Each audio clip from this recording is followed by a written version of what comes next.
It's my pleasure to have here with us Canon Yoab Khan, who is the Area Dean of Brecon in Wales and is also serving as representative of Archbishop of Canterbury at King Abdullah bin Abdulaziz International Centre for Inter-Religious and Intercultural Dialogue based in Lisbon. Canon, I'd rather refer to him from vis-a-vis his academic credentials, because he's also quite an academic person with a lot of research to his credit. So Dean Khan basically is also a scholar who has been teaching Hebrew among other subjects, and is well versed in matters pertaining to intercultural, interfaith dialogues and the issues concerning these aspects of world religions. And it is our hope that he will share with us his views on how the plethora of impediments that we face in this regard might be overcome, might be kind of, if not overcome, might at least be alleviated to some extent, and more effective ways can be found to have these dialogues, and to perhaps even imagine at some point in the future to have such discussions, dialogues academically in educational institutions as well. So this is what he'd be talking about. And it's important to Al-Mawrid.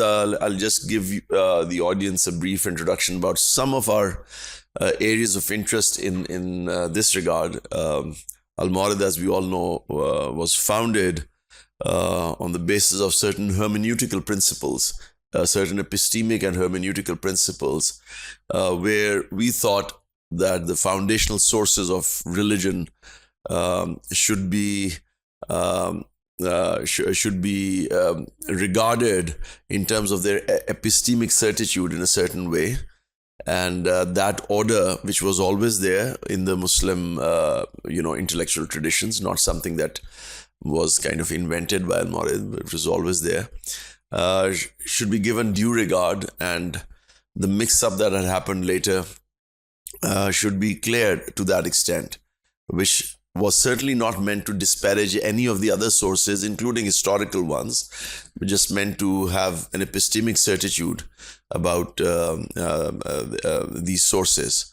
And when we would extend these sources, we would even go to the extent of studying sources and gaining from sources that come from the Christian tradition and from the Judaic tradition.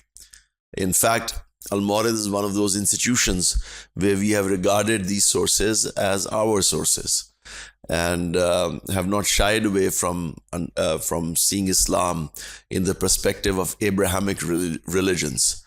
And in that context, certain ground breaking works were done by scholars and predecessors to this institution, including Hamiduddin Farahi and his pupil, who was Amin Hassan Islahi, and then of course by our mentor and founder president of this institution, Javed Ahmad Ghamidi Saab. There were other scholars who were employed here. Some of them, one of them has passed away. One must mention the name of late Abdul Sattar Ghori Saab, who did a lot of work in this area, in the study of the Bible. And by and large, our approach has not been to see these sources and these traditions as antagonistic towards us. We have studied, when I say we, I refer to all the scholars working under the tutelage and guidance and supervision of Javed Ahmad Ghamidi. We had been taught to look at these sources as our sources, as sources that we can use once we have determined vis-a-vis the principles that we apply in terms of the foundational sources to decipher, to sift out our own historical sources, and so these sources are considered to be our sources as well, and we've tried to study them not in any antagonistic way, but in terms of enhancing our own understanding of ourselves, and that has inevitably led to bridging gaps, to overcoming hurdles in understanding each other, and that I think is one of the most important developments of this institution in this particular arena. Before I invite Dean Khan to share his views, I'd also, with the permission of some of my former teachers and some of my very esteemed colleagues sitting here, with their permission, I'd just like to summarize some aspects of what we have developed in terms of our understanding of Islam's place in Abrahamic religions, and then I'll ask Dean Khan to share his views more fully after the prayer break, because I don't want him to be interrupted. So just a few words with your permission and with the permission of some of my senior colleagues here. We'll just take a few minutes to summarize those aspects. So essentially, the work that has been done at this institution has not shied away from seeing Islam as the culmination of Abrahamic religions. And in that sense, there's no shying away from accepting the notion of the covenant that was made by one of the branches of the progeny of Abraham, peace be upon him, which is the Banu Israel, or the Israelites.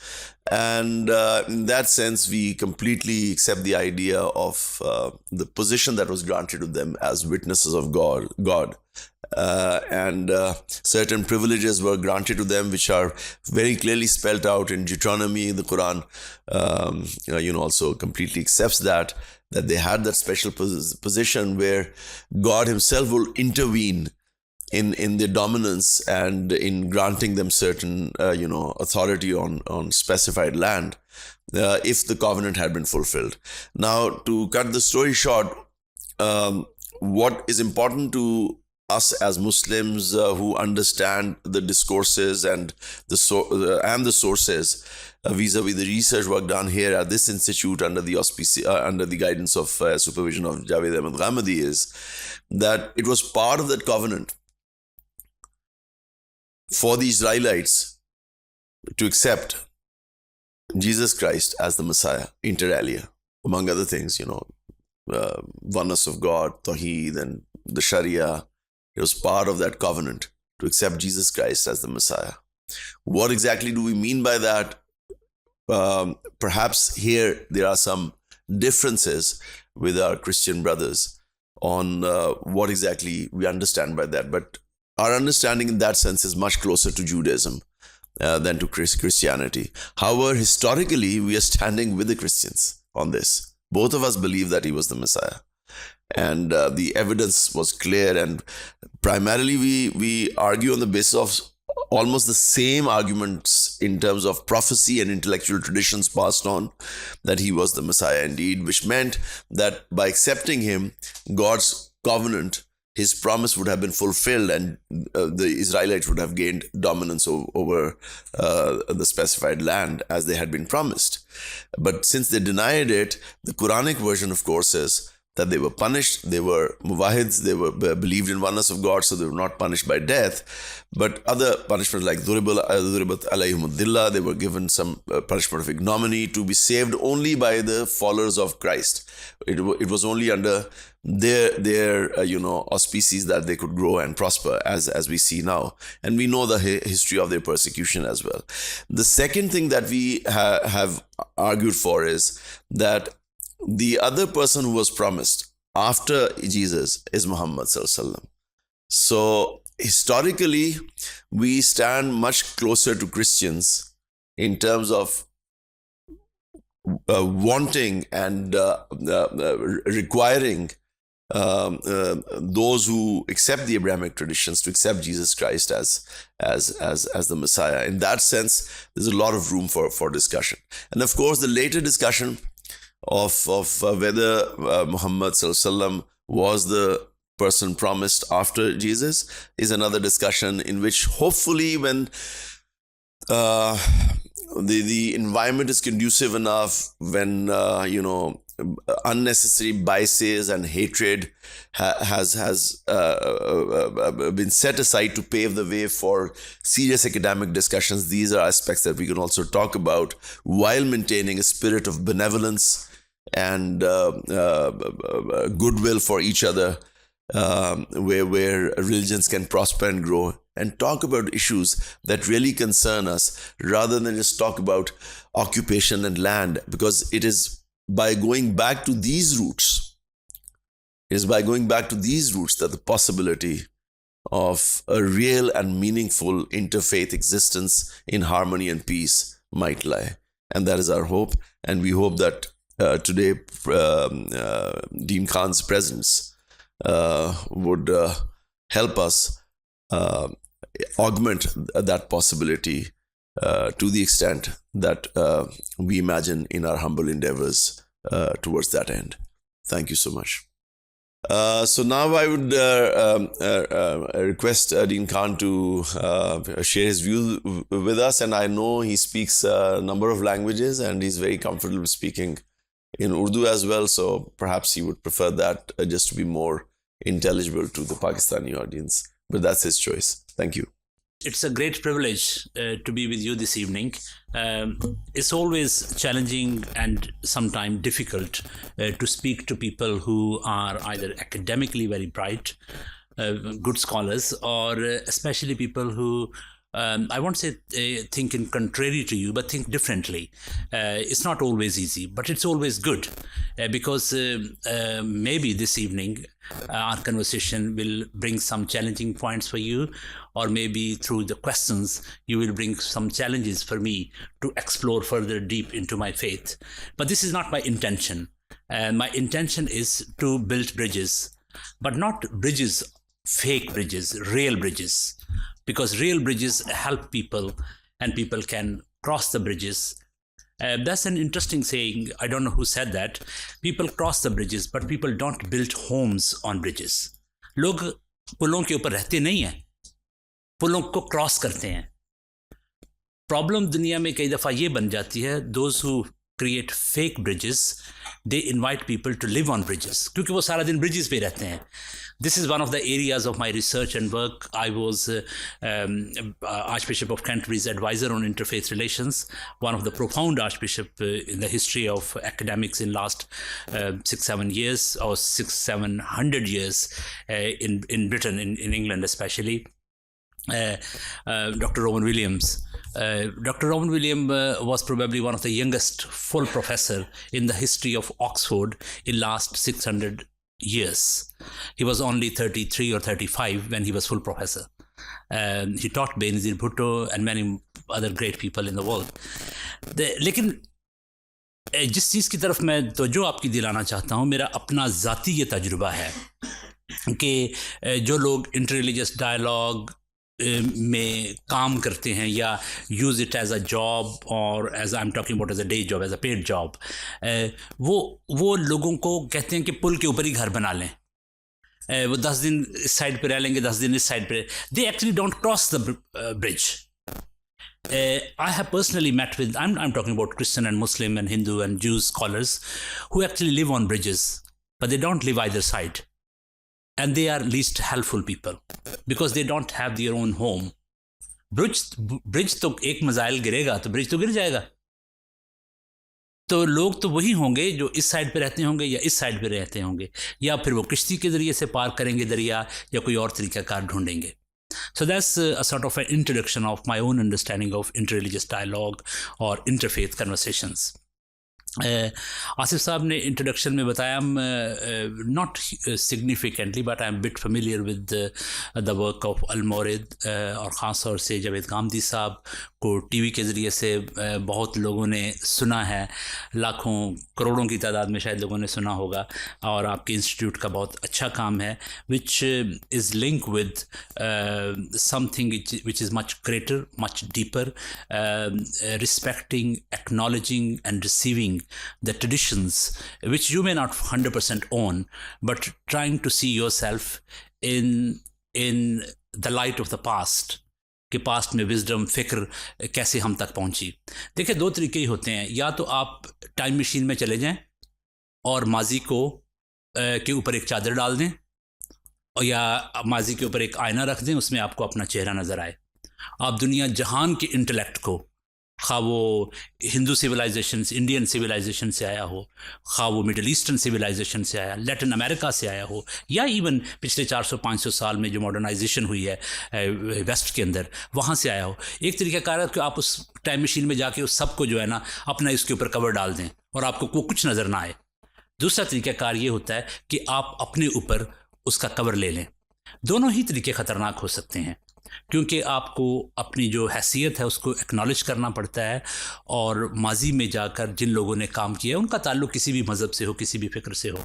मसीहियत में, Christianity में भी ऐसे school of thoughts हैं जो time machine में जाकर तमाम पिछली सारी चीज़ों को क्रिश्चनाइज कर देते हैं, और उसका नुकसान होता है। मिडल ईस्ट के अंदर रिलीजन की डेवलपमेंट पिछले 5-6-7 हज़ार साल में जिन जिन लोगों का कंट्रीब्यूशन उसमें है, उसके साए और उनका कंट्रीब्यूशन आज भी मिडल ईस्ट के अंदर रिलीजन की जो डेवलपमेंट हुई है, खा वो जुडाइज़म में हो, मैं जुडाइज़म से पीछे की बात कर रहा हूँ, और या क्रिश्चियनिटी में जो डेवलपमेंट हुई, और क्रिश्चियनिटी जब वेस्ट में गई तो वेस्ट ने जो कंट्रीब्यूट किया क्रिश्चियनिटी में, और क्रिश्चियनिटी ने जो कंट्रीब्यूट किया वेस्टर्न सिविलाइजेशन में।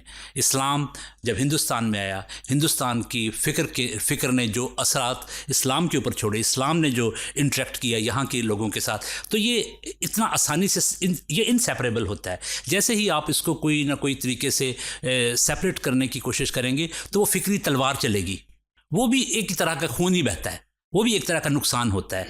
और माजी से कट कर एक दफ़ा एक मैंने कहानी पढ़ी, आपने ज़्यादा बेहतर तरीके से सुनी होगी, वो बड़ी ज़रा फिक्शनिस्टिक सी लगती है। एक बूढ़ा आदमी और माँ अपने घर की दहलीज पर बैठे रो रहे थे। ये इशफाक अहमद की कहानी है। वो अपने दहलीज पर बैठे रो रहे थे। उनका बेटा आया और बाप ने कहा, अच्छा हुआ तुम आ गए, तुम्हारा बहनोई मर गया है और उसको जलाना है, उसकी चिता जलानी है, लेकिन तुम्हारी बहन मुझसे ताकतवर है। मैंने 2 दफ़ा कोशिश की उसे उठाकर आग में फेंकने की, लेकिन वो नहीं मरना चाहती। मुझे कोई ताकतवर आदमी चाहिए था जो ये काम करे। अच्छा हुआ तुम आ गए। अब अपनी बहन को उठाओ, आग जल रही है, इसे उसमें फेंक दो, क्योंकि यही हमारा वतीरा है और यही हमारे कस्टम्स हैं। उस आदमी ने अपनी बहन को उठाया और जलती हुई चिता में अपने मरे हुई बहनोई के साथ फेंक दिया। उसने बड़ी चीख मारी और मेरी आंख खुल गई। ये ख्वाब था। ये पत्थरों आज मेरे सर पे बरसते क्यों हो, मैंने तुमको भी कभी अपना खुदा रखा है। हम जिन चीज़ों को बुरा कहते हैं वो इतनी ही बुरी नहीं होती कई दफ़ा कि उसमें से कोई अच्छी चीज़ निकल ना सके, और जिन चीज़ों को हम अच्छा समझ रहे होते हैं और वो इतनी भी अच्छी चीज़ नहीं होती कि बिल्कुल 100% एब्सोल्यूट फाइनल शेप में चली जाती हैं कि उनमें मज़ीद रेफर्मेशन की ज़रूरत ना हो। क्रिश्चियनिटी में आपने चूँकि सब रिसर्चर हैं, रेफर्मेशन ने एक नया कंट्रीब्यूशन दिया था। उसी तरह जैसे रेनेसांस ने वेस्ट के अंदर सिविलाइजेशन में, पॉलिटिक्स में, लॉ में और कई चीज़ों में रोशन ख्याली ने बहुत से अच्छे काम किए, उसके नुकसानात भी अपनी जगह पर होंगे, लेकिन इसी तरह रेफर्मेशन ने रिलीजन को, जो भी उस वक्त की थॉट प्रोसेस था, उसको चैलेंज किया, और फिर उससे कई ऐसी चीज़ें निकली जिनको अभी भी लोग क्रिटिसाइज़ भी करते हैं कि वो ठीक नहीं थी, लेकिन कम से कम उसमें इस चीज़ की तरफ लोगों की तवज्जो दिलाई गई कि इसमें बेहतरी की गुंजाइश थी, बेहतरी की गुंजाइश है। इंटर रिलीजियस डायलॉग कोई ऐसा फोरम नहीं है जो आपको अनेबल करता है कि आप लोगों के साथ अच्छी अच्छी बातें कर सकें और फिर आप अपने घर चले जाएं और वो अपने घर चले जाएं। ये आपको अनेबल करता है to create an atmosphere where you are able to sit together with your friends, you talk to them and you speak to them. Interreligious के मुख्तलिफ किस्म के चैलेंजेस हैं। मैं ख़ास तौर से 2-3 चीज़ों की तरफ आपकी तवज्जो दिलाना चाहता हूँ। वेस्ट में aggressive secularism is a very serious threat to religion, not only to Islam, क्योंकि मुसलमान उसको अपने पर्सपेक्टिव से देखेंगे, क्रिश्चियंस उसको अपने पर्सपेक्टिव से देखते हैं। वो बहुत हैवी लोडेड मशीन गन की तरह काम करता है, वो किसी को स्पेयर नहीं करता। उसमें क्रिश्चियनिटी चूँकि उनका पहला विक्टिम थे और है भी है, और फिर अब दूसरे जो नए मज़हब आ रहे हैं, शायद बहुत से लोग समझेंगे कि छोटे मज़हब को वो किसी खाते में नहीं ला रहे, लेकिन Islam is a vibrant religious force in the West and of course in other parts of the world में, लेकिन मैं ख़ास तौर से वेस्टर्न पर्सपेक्टिव से आपको बता रहा हूँ। वो जो लोग एग्रेसिव सेकुलर हैं, वो प्रोटेक्टिव हैं अपने उस चीज़ को जिनसे फ़वायद उन्होंने पिछले 300-400 साल 500 साल से लिए हैं। कोई भी ऐसा नुक्ता नज़र, कोई भी खा वो मजहबी हो, खा वो सियासी नुक्ता नज़र हो, जिसको वो एक थ्रेट के तौर पर समझेंगे, तो वो उसको बलडोज करने की, उसको रोकने की, उसको ख़त्म करने की कोशिश करेंगे। वो खा क्रिश्चियनिटी की स्ट्रीम से आ रहा हो या वो इस्लाम की स्ट्रीम से आ रहा हो।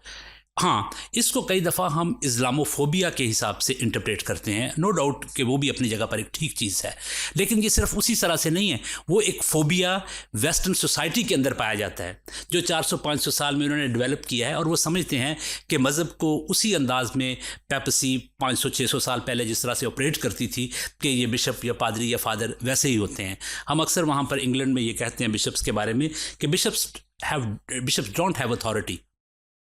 उनके पास अथॉरिटी नहीं है बेचारों के पास। शायद आपने ये बड़ी हेडलाइन सी BBC वगैरह पे, आज bishop of Canterbury had to resign, जिसकी वजह से खैर वो एक और तरफ स्टोरी चली जाएगी। लेकिन bishops don't have authority but they have influence. वो उनके पास इन्फ्लुएंस है, इन्फ्लुएंस कर सकते हैं लोगों को, but they don't have authority to make things happen the way they want the society to be formed. वहाँ पर सेकुलरिज्म की वजह से रिलीजन इन जनरल, कोई भी रिलीजन हो, उसको ख़ास किस्म के थ्रेट्स हैं। क्योंकि वेस्टर्न सोसाइटी में रिलीजन ने अपनी प्लेस तलाश करनी है उस एग्रेसिव सेकुलरिज्म की मौजूदगी में, जो किसी भी ऐसे थॉट को बर्दाश्त नहीं करेगा जिसको वो जो इनकलाबी तब्दीलियाँ वो लेकर आए हैं पिछले 400-500 सालों में, कोई उसके लिए थ्रेट बन जाए। दूसरी तरफ बहुत से ममालिक में extreme religiosity is a threat to some extent to religion. वो ये बिल्कुल दूसरी एक्सट्रीम है। एक तरफ एक्सट्रीम सेकुलरिज्म है और एक तरफ एक्सट्रीम रिलीजियोसिटी है। वो भी किसी भी चीज़ को जो उनके अंदाज से सोचने का जो भी अंदाज है, या जिस तरीके से भी वो समझते हैं कि यही बेहतर अंदाज है और यही होना चाहिए, और कोई भी ऐसी कुव्वत, कोई भी ऐसी ताकत वो मुआशरे में चाहते हैं कि नहीं पनपनी चाहिए जो हमारी सोच से मुतसादम हो, और वो कोई भी ऐसी सोच नहीं होनी चाहिए जो हमसे मुख्तलिफ अंदाज से लोग सोचते हों। इस सिचुएशन में इंटर रिलीजियस डायलॉग एक उम्मीद के तौर पर देखी जा सकती है कि क्रिश्चियन, मुस्लिम, ज्यूज़, ख़ास तौर से जिनकी हिस्टोरिकल रूट्स, थियोलॉजिकल रूट्स बहुत ज़्यादा उनमें आपस में सिमिलैरिटीज़ हैं, इख्तलाफात भी हैं। इख्तलाफात कुछ रियल हैं, कुछ फेक भी हैं। फेक जब मैं कहता हूँ तो वो उसका मतलब है, जब आप थोड़ी देर बैठते, मैं अभी दोस्तों से यहाँ पे आने से पहले बात कर रहा था, तो साहिद साहब ने मुझसे पूछा कि आप इस्लाम से थोड़ा बहुत वाकिफ़ हैं, तो मैंने थोड़ी सा अपना बैकग्राउंड बताया कि जब मैं छोटा था, प्राइमरी स्कूल में था, तो there was I come from बिहाड़ी, a small town near Multan, very small, और मेरे बाल अब सफ़ेद हो गए। 40 साल 50 साल पहले तो बहुत ही छोटा था। तो when I was in the primary school there was no English medium school, if you like. My father, he sent me to live with my distant relatives in Rahim Yar Khan, 500 kilometers away from, or more than 500 kilometers away from Vihadi. उस वक्त तो train journey थी, काफ़ी लंबी होती थी वो. तो I start losing interest. School बहुत अच्छा था, no doubt, because he wanted me to be successful. और अच्छा school, English medium, this is still a mindset हमारे माशरे में, तो वही अच्छी प्रोडक्ट देंगे माशरे में. तो he brought me back with a permissive will, unwillingly he brought me back, he had no plan. तो हमारे वहाँ पे मस्जिद बाग वाली जामा मस्जिद है बिहाड़ी में, तो उनके जो इमाम थे, कुछ और दोस्त, उन्होंने कहा कि राणा साहब ताड़ा मुंडा जिहड़ा है, can I be trilingual, English, Urdu and Punjabi? Trilingual, yes. तो वो कहते ताड़ा मुंडा जिहड़ा है तुहाडे भरावां दे कोल रहिंदा सी, रहीम यार खां, की होया इहनूं? वो कहंदे जी बड़ा बदकिस्मत है, मैंने बड़े अच्छे चर्च स्कूल 'च दाखिल करवाया, ये उत्थों आ गया तो हुण वेखने फिर इहदा की करदे न. तो उन्होंने कहा कि अच्छा जी, मैं तो कहना कि चर्च का स्कूल इत्थे खलवाओ तुसी बिहाड़ी में, तो मैं भी अपने बच्चे वहाँ भेजूँ, अच्छे स्कूल होते हैं, आप लोग बड़ी अच्छी तालीम देते हैं, इस तरह की बातचीत. तो इसे आप मस्जिद भेजें ना हमारे पास हफ्ता 10 दिन, इधर दिमाग टिकाने कर देंगे इसे. तो I was sent as a punishment for a week कि I will see a difference between a good church school and primary school attach with a mosque. वो नेशनलाइज हो चुका हुआ था उस वक्त. लेकिन बहुत अच्छा मुझे वहाँ पर लगता था, इस वजह से कोई होमवर्क नहीं मिलता था, कोई बैग नहीं था, कोई यूनिफॉर्म नहीं था. अगर आपने टाट पे बैठना चाहते हैं तो घर से अपनी चटाई लेकर जाएं, वो भी कुछ नहीं था, कोई फर्नीचर, कोई कुछ नहीं. तो लेकिन जो टीचर्स और ख़ास तौर से इमाम, ही वाज सो काइंड. अगर वो कुछ सर्दियों में कोई फ्रूट वगैरह कोई खा रहे होते थे, कोई माल्टे वगैरह, तो वो भी मुझे दे देते थे, किसी और बच्चे को नहीं देते थे. प्यार भी बड़ा करते थे, क्योंकि I was the only Christian. It would never happen a Christian would go to a mosque school. जब वो नमाज का टाइम होता था, वो चाहते थे. That was the first time someone, जो मेरी मेमोरी में जाता है मेरे माँ बाप के अलावा, जिन्होंने मुझे मेरे अपने दीन और मज़हब के बारे में और ज़्यादा जानने की किसी ने तलकीन की हो मुझे. तो मौलवी साहब ये कहते थे कि चले भी, अच्छा हम जा रहे हैं इधर उधर मस्जिद में, तो इत्थे में ना बैठा रही, अपना कोई जो आपकी नमाज है ना, कुछ को अल्लाह अल्लाह करो यहाँ पर बैठ कर. तो वो ये नहीं कि एक दफ़ा कहते थे, ही फेल्ट कि I should be much more deeply rooted in my own faith. मैंने बहुत लोगों की रिस्पेक्ट करता हूँ, लेकिन जब भी उनका चेहरा मेरे सामने आता है तो मैं उनको उन लोगों में शुमार करता हूँ जिन्होंने मुझे अपने मज़हब के अंदर डीप जाने में कुछ तलकीन की, कुछ मुझे समझाया. He was not a inter religious scholar, he may not know anything about Christianity, he may not have read ever the Bible, लेकिन कम अज़ कम उसने उनमें दोस्ती थी, मोहब्बत थी, क्योंकि वो अपने दोस्त के बेटे को अपने स्कूल में एक हफ्ते के लिए रख रहे थे और अच्छी बातें कर रहे थे. देन फाइनली मेरे अब्बू ने देखा कि ये अच्छा यहाँ पे खुश है, तो I finished my primary in that school.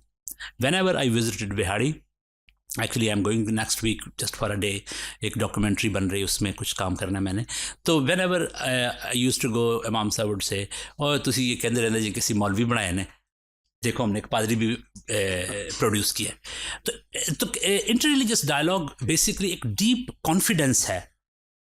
Saint Francis of Assisi के बारे में आपने सुना होगा. जब मिडिल ईस्ट और वेस्ट सलीबी जंगों में लड़ रहे थे, तो सेंट फ्रांसिस ऑफ असिसी वो मिडिल ईस्ट का विजिट कर रहे थे. वो कुम में गए, ईरान गए, वो अल-अज़हर गए, उलेमा से मिले, जहां तक कि उनकी सलाहुद्दीन अय्यूबी के साथ मुलाकात हुई. तो एक तरफ वो लोग थे जिनकी पॉलिटिकल इंटरेस्ट थी, कुछ दफा के नाम पे, कुछ हमलों के नाम पे, लेकिन एक तरफ वो लोग थे जो इल्म की रोशनी, मोहब्बत के लिबास में दुनिया में बांटने की कोशिश कर रहे थे. And people still know Saint Francis of Assisi as someone who really tried to establish peace between East and the West. अब यहाँ पर कई दफ़ा हम बात कुछ कम्युनिकेट करते हैं तो वो दूसरे को समझ नहीं आती, फिर हम शायद दूसरा समझना नहीं चाहता, हम ये समझ के बंद कर देते हैं दरवाज़ा. कई दफ़ा हम कुछ बात कुछ और करते हैं, दूसरा कुछ और समझ लेता है. ये कोई ऐसी कोई डीप कोई फ़िलासफ़ी तो नहीं जो मैं कह रहा हूँ, इसको और आसान मैं एक लतीफ़े की शक्ल में बना सकता हूँ. एक दफ़ा लेट्स से कि इसको पॉलिटिकल ना समझे, पाकिस्तान के प्राइम मिनिस्टर या प्रेसिडेंट या इंडिया के समझ लें, किसी मुल्क के समझ लें, उनको अमेरिका से इन्विटेशन आया कि आप आएँ और हमारे साथ विज़िट करें, बातचीत करें। और दैट्स से कि ओबामा प्रेसिडेंट जो थे पिछले, ही वॉज वेरी क्लेवर, उन्होंने इनविटेशन दिया कि आएँ, सारी बातचीत हो गई। तो जो प्राइम मिनिस्टर थे जहाँ के भी थे, पाकिस्तान के या अफ्रीका के या वो थोड़े रिलेक्टेंट थे जाने से। उन्होंने कहा कि सर जाना आपको ज़रूर पड़ेगा क्योंकि ये एनर्जी क्राइसिस है, बड़ी प्रॉब्लम है, हमने एग्रीमेंट साइन करना है और वो हेड ऑफ द स्टेट ने करना। उन्होंने कहा यार पर कोई और कर ले मेरे भी आप। कहते नहीं आप। कह रहे सर प्रॉब्लम क्या है? वो कहते यार वो सुना है वो he is very clever, Obama is very clever, और वो बड़ा स्पॉन्टेनियस हो जाता है कई दफ़ा, तो he is not like script के ऊपर ही चलता है, तो इंग्लिश बोलनी पड़ेगी वहाँ पे। That was the problem. उन्होंने कहा नहीं सर ये मसला हम हल कर लेंगे, आपने सिर्फ हाथ मिलाना है और पेपर साइन करने हैं, फ़ोटो सेशन होगा, या हेलो हाई इंग्लिश में कर लीजिएगा, ये तो कर ही लेंगे। वो हाँ नहीं वो तो कर लेंगे। उन्होंने कहा बस इतना को हम कर लेंगे, सारी बातचीत होगी, आपने उनसे पूछना है कि हाउ आर यू, वो कहेंगे मैं ठीक ठाक हूँ, आप कैसे हैं? आप कहें आई एम फाइन, जॉब डन। उन्होंने कहा इतनी तो मैं कर लूँगा। उन्होंने कहा ठीक है। और उन्होंने कहा जी बस दो फिक्रे आपने याद रखने, हाउ आर यू, वो कहेगा I am fine, and then he may ask how are you mister prime minister, and आपने कहना me too, how are you, me too. अब वो वहाँ पे चले गए, प्रेसिडेंट ओबामा ने उनको रिसीव किया, he took him to Oval Office when he was sitting, prime minister was supposed to start the conversation and he was confuse, he didn't say anything. उनके सेक्रेटरी ने उनको कोनी मारी कि जनाब आपने बात शुरू करनी है। Oh yes yes yes. तो उन्होंने पूछना सिंपल एक क्वेश्चन था, हाउ आर यू, और उसने जो भी जवाब देना था उसका जवाब इन्होंने देना था मी टू, ठीक है ना। उन्होंने उन्हें पूछना था कि हाउ आर यू, तो वो घबराए हुए थे। Instead of saying how are you, उन्होंने प्रेसिडेंट ओबामा से पूछा हु आर यू। अब वो वेरी क्लेवर मैन, डिस्पाइट आप उससे डिसएग्रीमेंट करें, he is very very good speaker, he can build a castle without any using any brick. उन्होंने उसको कहा कि उसने सोचा यार ये तो मुझे जानता है, he knows I am Obama, he knows I am president of United States of America, मुझे कोई फ़नी जवाब देना चाहिए, इसने कोई फ़नी क्वेश्चन किया है, हु आर यू। तो instead of saying I am president of the United States of America और I am Obama, he said I am Michelle's husband.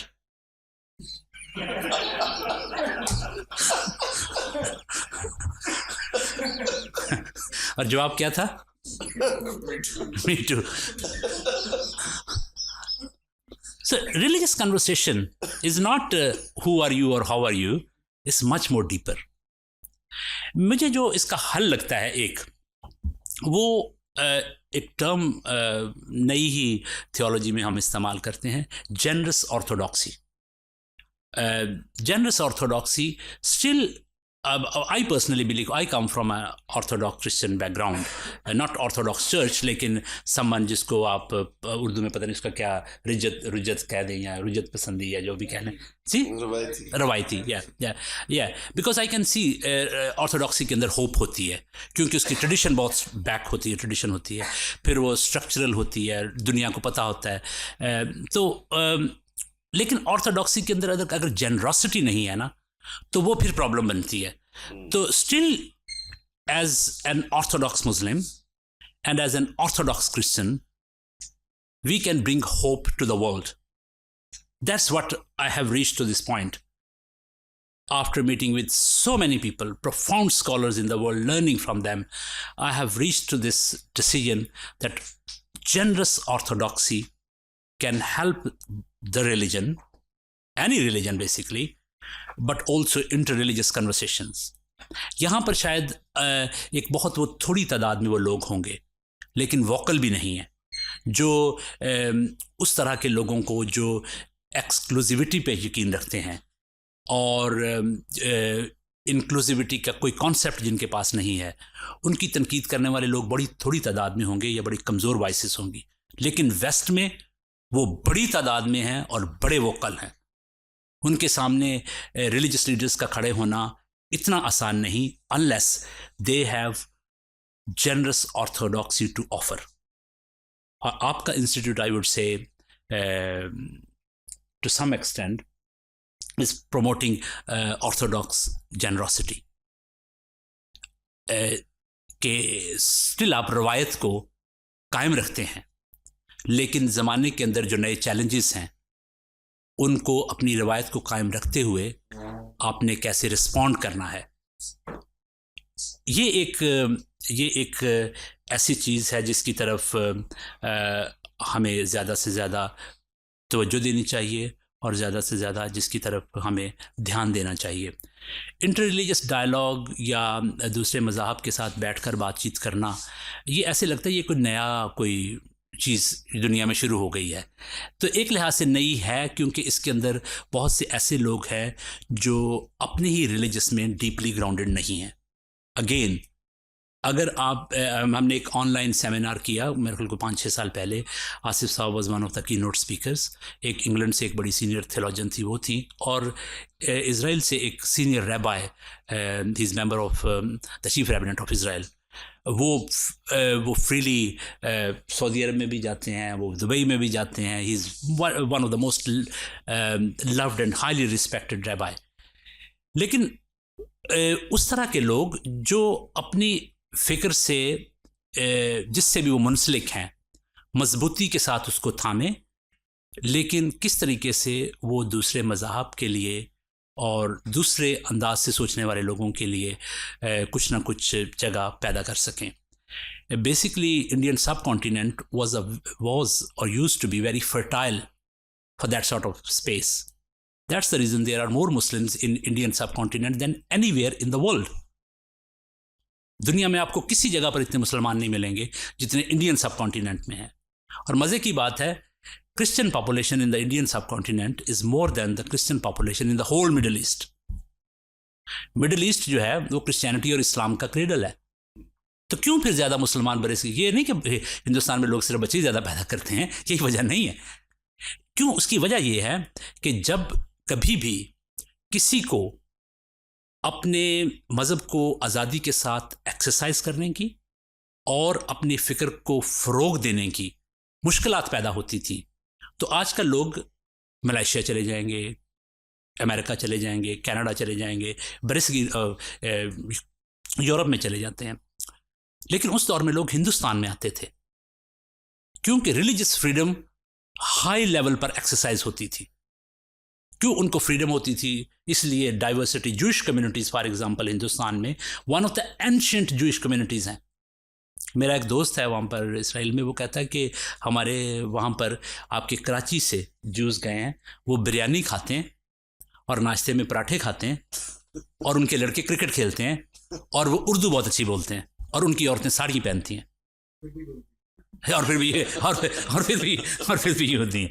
तो लेकिन हिंदुस्तान में जैसे मैंने कहा कि जो जूश कम्युनिटीज़ थी वो 500-600 ईयर्स बिफोर क्राइस्ट यहाँ पर आई। अभी भी जो कोचीन में, बॉम्बे में, हमारे कराची में थे, लेकिन जो कोचीन में है that's one of the ancient Jewish communities. Iran, Iraq और हिंदुस्तान की जब बात होती है तो उनकी यूरोप से पहले लोग यहाँ पर आ गए थे। तो ये जो ज़मीन है, ख़ित्ता है असल में, it may be my Pakistani bias क्योंकि I am Punjabi, a very fertile land for spiritualities. और उससे आगे चले जाएँ तो मैं साउथ पंजाबी हूँ जो और भी ज़्यादा फर्टाइल है।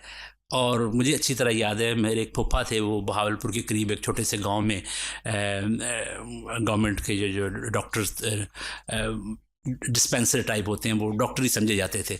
उनका नाम था काजी इमैनुअल। वो वहाँ पे काम करते थे। लोगों ने पूछा कि काजी साहब तुसी शिया हो? उन्होंने कहा कि नहीं।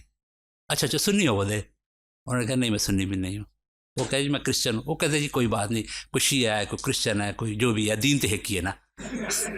वो ही हैड नो आइडिया कि ये कोई अलग मज़हब की कोई बात कर रहे हैं। अच्छा, लेकिन ये सादगी एक लिहाज से अच्छी भी थी क्योंकि वो इंसान को वैसे देखते थे जैसे वो था। हम इंसान को अपने पर्सपेक्टिव से देखते हैं। The time you start seeing people from your perspective, वो फिल्टर्स कई दफ़ा अच्छे भी होते हैं, कई दफ़ा अच्छे नहीं भी होते। जो अच्छी चीज़ें, खूबियाँ वो हम तक पहुँचाना चाहता है या पहुँचा सकता है वैसियत इंसान, वो हम तक नहीं पहुँचती। और बहुत सी अच्छी चीज़ें आप उनसे नहीं सीखते जिन्हें आप सारी ज़िंदगी अच्छा ही समझ रहे होते हैं। बहुत सी अच्छी चीज़ें आप कई दफ़ा उनसे सीख रहे होते हैं या सीख लेते हैं किसी न किसी तरीके से, जिन्हें शायद आप उस कैटेगरी में डालते हैं। I think this are the few things, but I would like to emphasize on the development of generous orthodoxy, कि ये एक हल है वेस्ट के अंदर जो रिलीजन को चैलेंज है, और हमारे मुआशरों में जो रिलीजन को जो चैलेंज है.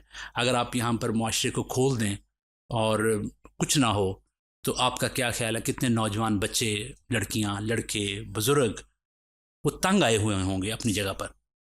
एक घुटन का माहौल जब पैदा कर देते हैं आप, तो उसमें मास्क लगा के फिर घूमना पड़ता है ना, जब बहुत ज़्यादा स्मोक हो जाएगी. तो अगर ऐसा आप मुआशरा क्रिएट कर दें, तो वो उन लोगों को तो शायद काम कर जाएगा जिनके मफादात उससे वाबस्ता होंगे, लेकिन जिन्होंने मेहनत मजदूरी बाहर जाके करनी है उनके लिए मुश्किल होगी. तो religion is not religion has never been meant to be exercised inside the mosques or inside the churches, buildings. Religion तो एक आम आदमी की चीज़ है, एक आम आदमी के लिए थी. किस तरीके से वो करेगा? तो अगर इस तरह इसको किस तरीके से कुछ इसका हल है, तो I would say कि generous orthodoxy is a good way forward, if not the best, but a good way forward. याब साहब, अस्सलाम वालेकुम.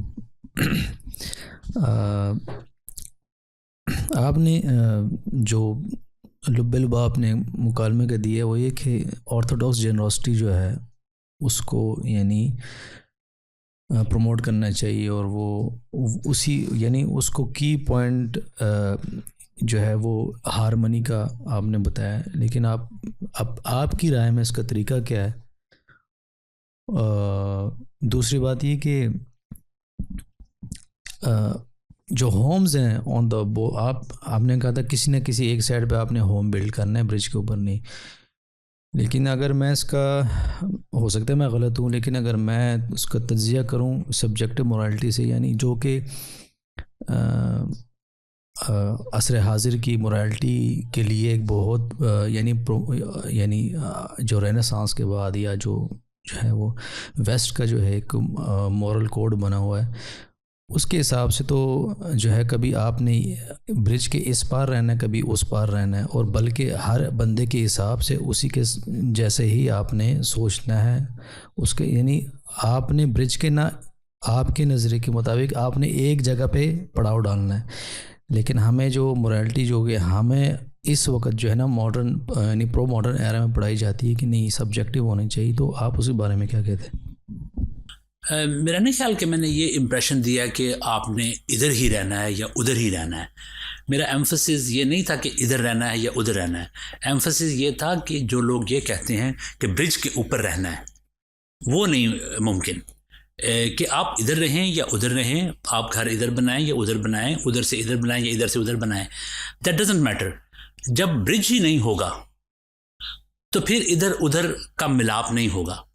लेकिन bridges are built for people to commute from A to B. लेकिन अगर आप उससे ये समझें कि मैं शायद ये कह रहा हूँ कि लोग अपनी अपनी जगह पर, हाँ अगर लोग अपनी अपनी जगहों पे रहना चाहते हैं, अगर मेरा गांव दरिया के इस तरफ है तो मैं नहीं रहना चाहता वहाँ पर, तो मुझे मजबूर तो नहीं किया जा सकता कि मैं वहाँ क्यों नहीं रहता. लेकिन मुझे ये भी मजबूर नहीं किया जा सकता कि तुम इस पुल को इस्तेमाल नहीं कर सकते अपने दोस्तों से मिलने के लिए या अपने रिश्तेदारों से मिलने के लिए जो दरिया के दूसरी तरफ रहते हैं. तो हाँ, अगर कोई रहना चाहता है और वो नहीं लेकिन पुल होना चाहिए, मौजूद होना चाहिए. और पुल कौन बिल्ड करेगा ये क्वेश्चन था, या पुल के ऊपर आप बैठ जाएं कि मेरा तो घर ही यहाँ पर है, तो आने जाने वालों के लिए मुश्किलात होंगी. गाड़ियाँ नहीं गुजर सकेंगी, घोड़े नहीं गुजर सकेंगे, इंसान नहीं गुजर सकेंगे, क्योंकि कितने को लोग रह लेंगे एक पुल के ऊपर. लेकिन सारे लोग पुल को इस्तेमाल कर सकते हैं आने जाने के लिए. ये चीज़ की तरफ मैं तवज्जो दिला रहा था, क्योंकि उसमें जो इंटर रिलीजियस डायलॉग में बहुत से लोग जो ब्रिज और जो ब्रिज बिल्डिंग का काम करते हैं, वो ऐसे लगता है कि दिन रात बैठे ही उसी के ऊपर होते हैं. उनसे आप पूछ लें, they are highly diplomatic answers देंगे, आपको कुछ पता ही नहीं चलेगा ये क्या कह रहे हैं. उनसे आप 10 घंटे गुफ्तगू कर लें, आपको पता ही नहीं चलेगा कि ये इधर रहते हैं उधर रहते हैं, रहते कहाँ पे हैं. वो ऐसे लगेगा ये सोते भी यहीं पे, रहते भी यहाँ पे, खाते भी यहाँ पे, घर ही इनका यहीं पे है. तो मिसाल के तौर पर मैं एक कॉन्फ्रेंस हो रही थी, ये अगेन एक मैं सिनेरियो क्रिएट कर रहा है, कॉन्फ्रेंस हो रही थी जिसमें Christian Muslim Christian Muslim and juice scholars बैठे थे, और वो कॉन्फ्रेंस हो रही थी मिसाया के ऊपर, मिसाया अलमसीह वो आने वाले हैं या आ गए हैं। तो आखिरी दिन वो स्कॉलर बड़ी ज़बरदस्त बातें करते रहे। तो आखिरी दिन जो कॉन्फ्रेंस का ऑर्गेनाइज़र था वो आया सामने, उन्होंने कहा जी this is the last session. Conference के बाहर सहाफ़ी इंतज़ार कर रहे हैं कि इस कॉन्फ्रेंस का कम्युनिके क्या निकलेगा, क्या कोई अलामी आता है यहाँ से। तो what do you think 2000 years ago someone in Palestine, in Jerusalem, he came and he said I am the Messiah. Do you believe he was Messiah?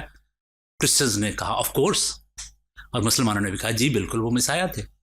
Juice ने कहा नहीं नहीं नहीं, मतलब ये तो हमारा तो वजूद ही ख़त्म हो जाएगा अगर वो हम उनको मान लें। तो क्रिश्चियन और मुसलमान कह रहे थे कि वो मिसाया थे, और दूसरों ने कहा कि वो मिसाया नहीं थे। तो उन्होंने कहा कि फ़र्ज़ करें आप यहाँ पे बैठे हैं अंदर स्कॉलर्स, बाहर सचमुच ही मिसाया आ जाए, सहाफ़ी आपके कम्युनिके का इंतज़ार कर रहे हैं अलामिया का, वो डायरेक्टली सहाफ़ियों से गुफ्तगू शुरू कर दें और सहाफ़ी उनसे पूछ लें कि मिसाया this is your first coming और सेकंड कमिंग, तो मिसाया का क्या जवाब होगा? उनकी ना इस साइड वाला जवाब होगा ना इस साइड वाला जवाब होगा।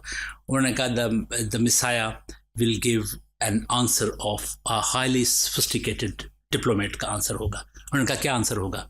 उन्होंने कहा कि ये इररेलेवेंट है क्वेश्चन अब। No, it is irrelevant. It was my second coming or first coming. It's irrelevant. Now ask them to come out for judgment. So जो लोग इस दौर में इंटेलेक्ट को इस्तेमाल करते हैं टू क्रिएट फेक हार्मनी, वो मैं उसको फेक हार्मनी इसलिए कह रहा हूँ क्योंकि वो अपनी ही रिलीजियस थॉट के अंदर डीपली रूटेड नहीं होते। आप उनसे पूछ लें कोई उन्हीं के मज़हब के बारे में कोई क्वेश्चन, तो उनको उसका ही नहीं पता होता।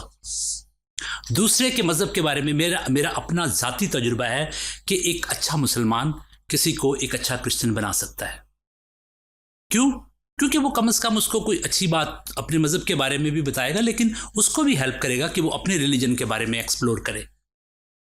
इसी तरह कोई अच्छा क्रिश्चियन, जो लोग इंटरेक्ट करते हैं, मैं बहुत से लोगों को मिडल ईस्ट में जानता हूँ, मिस्र में ख़ास तौर से मेरे बहुत दोस्त हैं, लुबनान में बहुत दोस्त हैं, क्रिश्चियन मुसलमान, आई am talking about scholars, real scholars. वो उनकी एक लंबी दास्तान है, लंबी उनकी एक हिस्ट्री है इंटर रिलीजियस कन्वर्सेशंस की, लेकिन वो आपस में एक दूसरे के बड़े हेल्पफुल हैं। बहुत से अच्छे मुसलमान इसलिए बने हैं क्योंकि उनके क्रिश्चियन दोस्त, उनके ज्यूज़ दोस्त उनके साथ गुफ्तगू करते थे। और when you are challenged, not negatively challenged, when you are challenged intellectually, you have an opportunity to go deeper into your faith. If no one is there to challenge you, how you will explore your own faith? मैंने अपना faith explore किया था when I was encouraged, like little story of मौलाना साहब कि कोई अल्लाह करो तुम भी, और मैंने कहा अल्लाह में करना क्या है, क्या करूँ, क्या पढ़ना चाहिए मुझे? तो when you meet with people of other faiths with integrity and respect and help them to be more deeper, and I'm not taking this idea to conversion, लेकिन मैं I'm taking this idea to transformation of human beings, कि आप दूसरे को transform कैसे कर सकते हैं, दूसरा आदमी कहाँ से अपनी इंस्पायरेशन लेता है, how he can be a good human being। अगर इवेंचुअली आप उसको इंस्पायर करके मुसलमान कर लें या किसी मुसलमान को क्रिश्चियन कर लें, दिस अप टू यू। लेकिन क्वेश्चन ये है यहाँ पर कि आप उसकी कैसे हेल्प करेंगे, सबसे पहले कि वो कैसे अच्छा इंसान बने, और उसमें आप एज अ मुस्लिम क्या कंट्रीब्यूट करते हैं। आपका institute, again I am so thankful and privileged, despite of all the tiredness I am able to meet with you all. जब लोग गांधी साहब की तकरीर आपके दोस्तों की सुनते हैं, क्रिश्चियंस की मैं बात कर रहा हूँ, मैं नॉन मुस्लिम्स की बात कर रहा हूँ, वो इंस्पायर होते हैं। They don't straight away become Muslim, but लेकिन वो इंस्पायर होते हैं क्योंकि उनको कोई ऐसा आदमी, कोई अपनी द पावर ऑफ वर्ड के ज़रिए से उनके अपने ही वर्ल्ड के अंदर कैसे, कहाँ से वो अपनी इंस्पायरेशन, अपनी पावर लेते हैं, वो उनको देते हैं। मैं ये जो बात जस्ट टू कट इट, कि ये नहीं कह रहा था कि इधर ना रहें और इधर ही रहें या उधर ही रहें। इधर रह के भी आप उधर वालों से बहुत कुछ सीख सकते हैं, उधर रह के भी आप इधर वालों से बहुत कुछ सीख सकते हैं। आपका ताल्लुक़ रहा एंग्लिकन चर्च से, और HSN में जाने से, HSN कॉलेज में जाने से पहले आपको मालूम है कि मैं भी कैथीड्रल में पढ़ता रहा, तो वहाँ भी एंग्लिकन थी community, and I had lot of opportunity to interact both inside the church and outside the church with scholars and read some scripture as well. उसी ज़माने में फिर ज़ाहिर है यहाँ पर अल-मौरिद में तो पूरा फोकस था हमारा, क्योंकि जिस तरह आपने कहा वो सीखने का अमल, तो हमें हमारे साथीज़ा ने यहाँ पर ख़ास तौर पर गामदी साहब ने तो बहुत ज़्यादा स्ट्रेस किया गए थे कुरान मजीद की, कि जो है असल में तो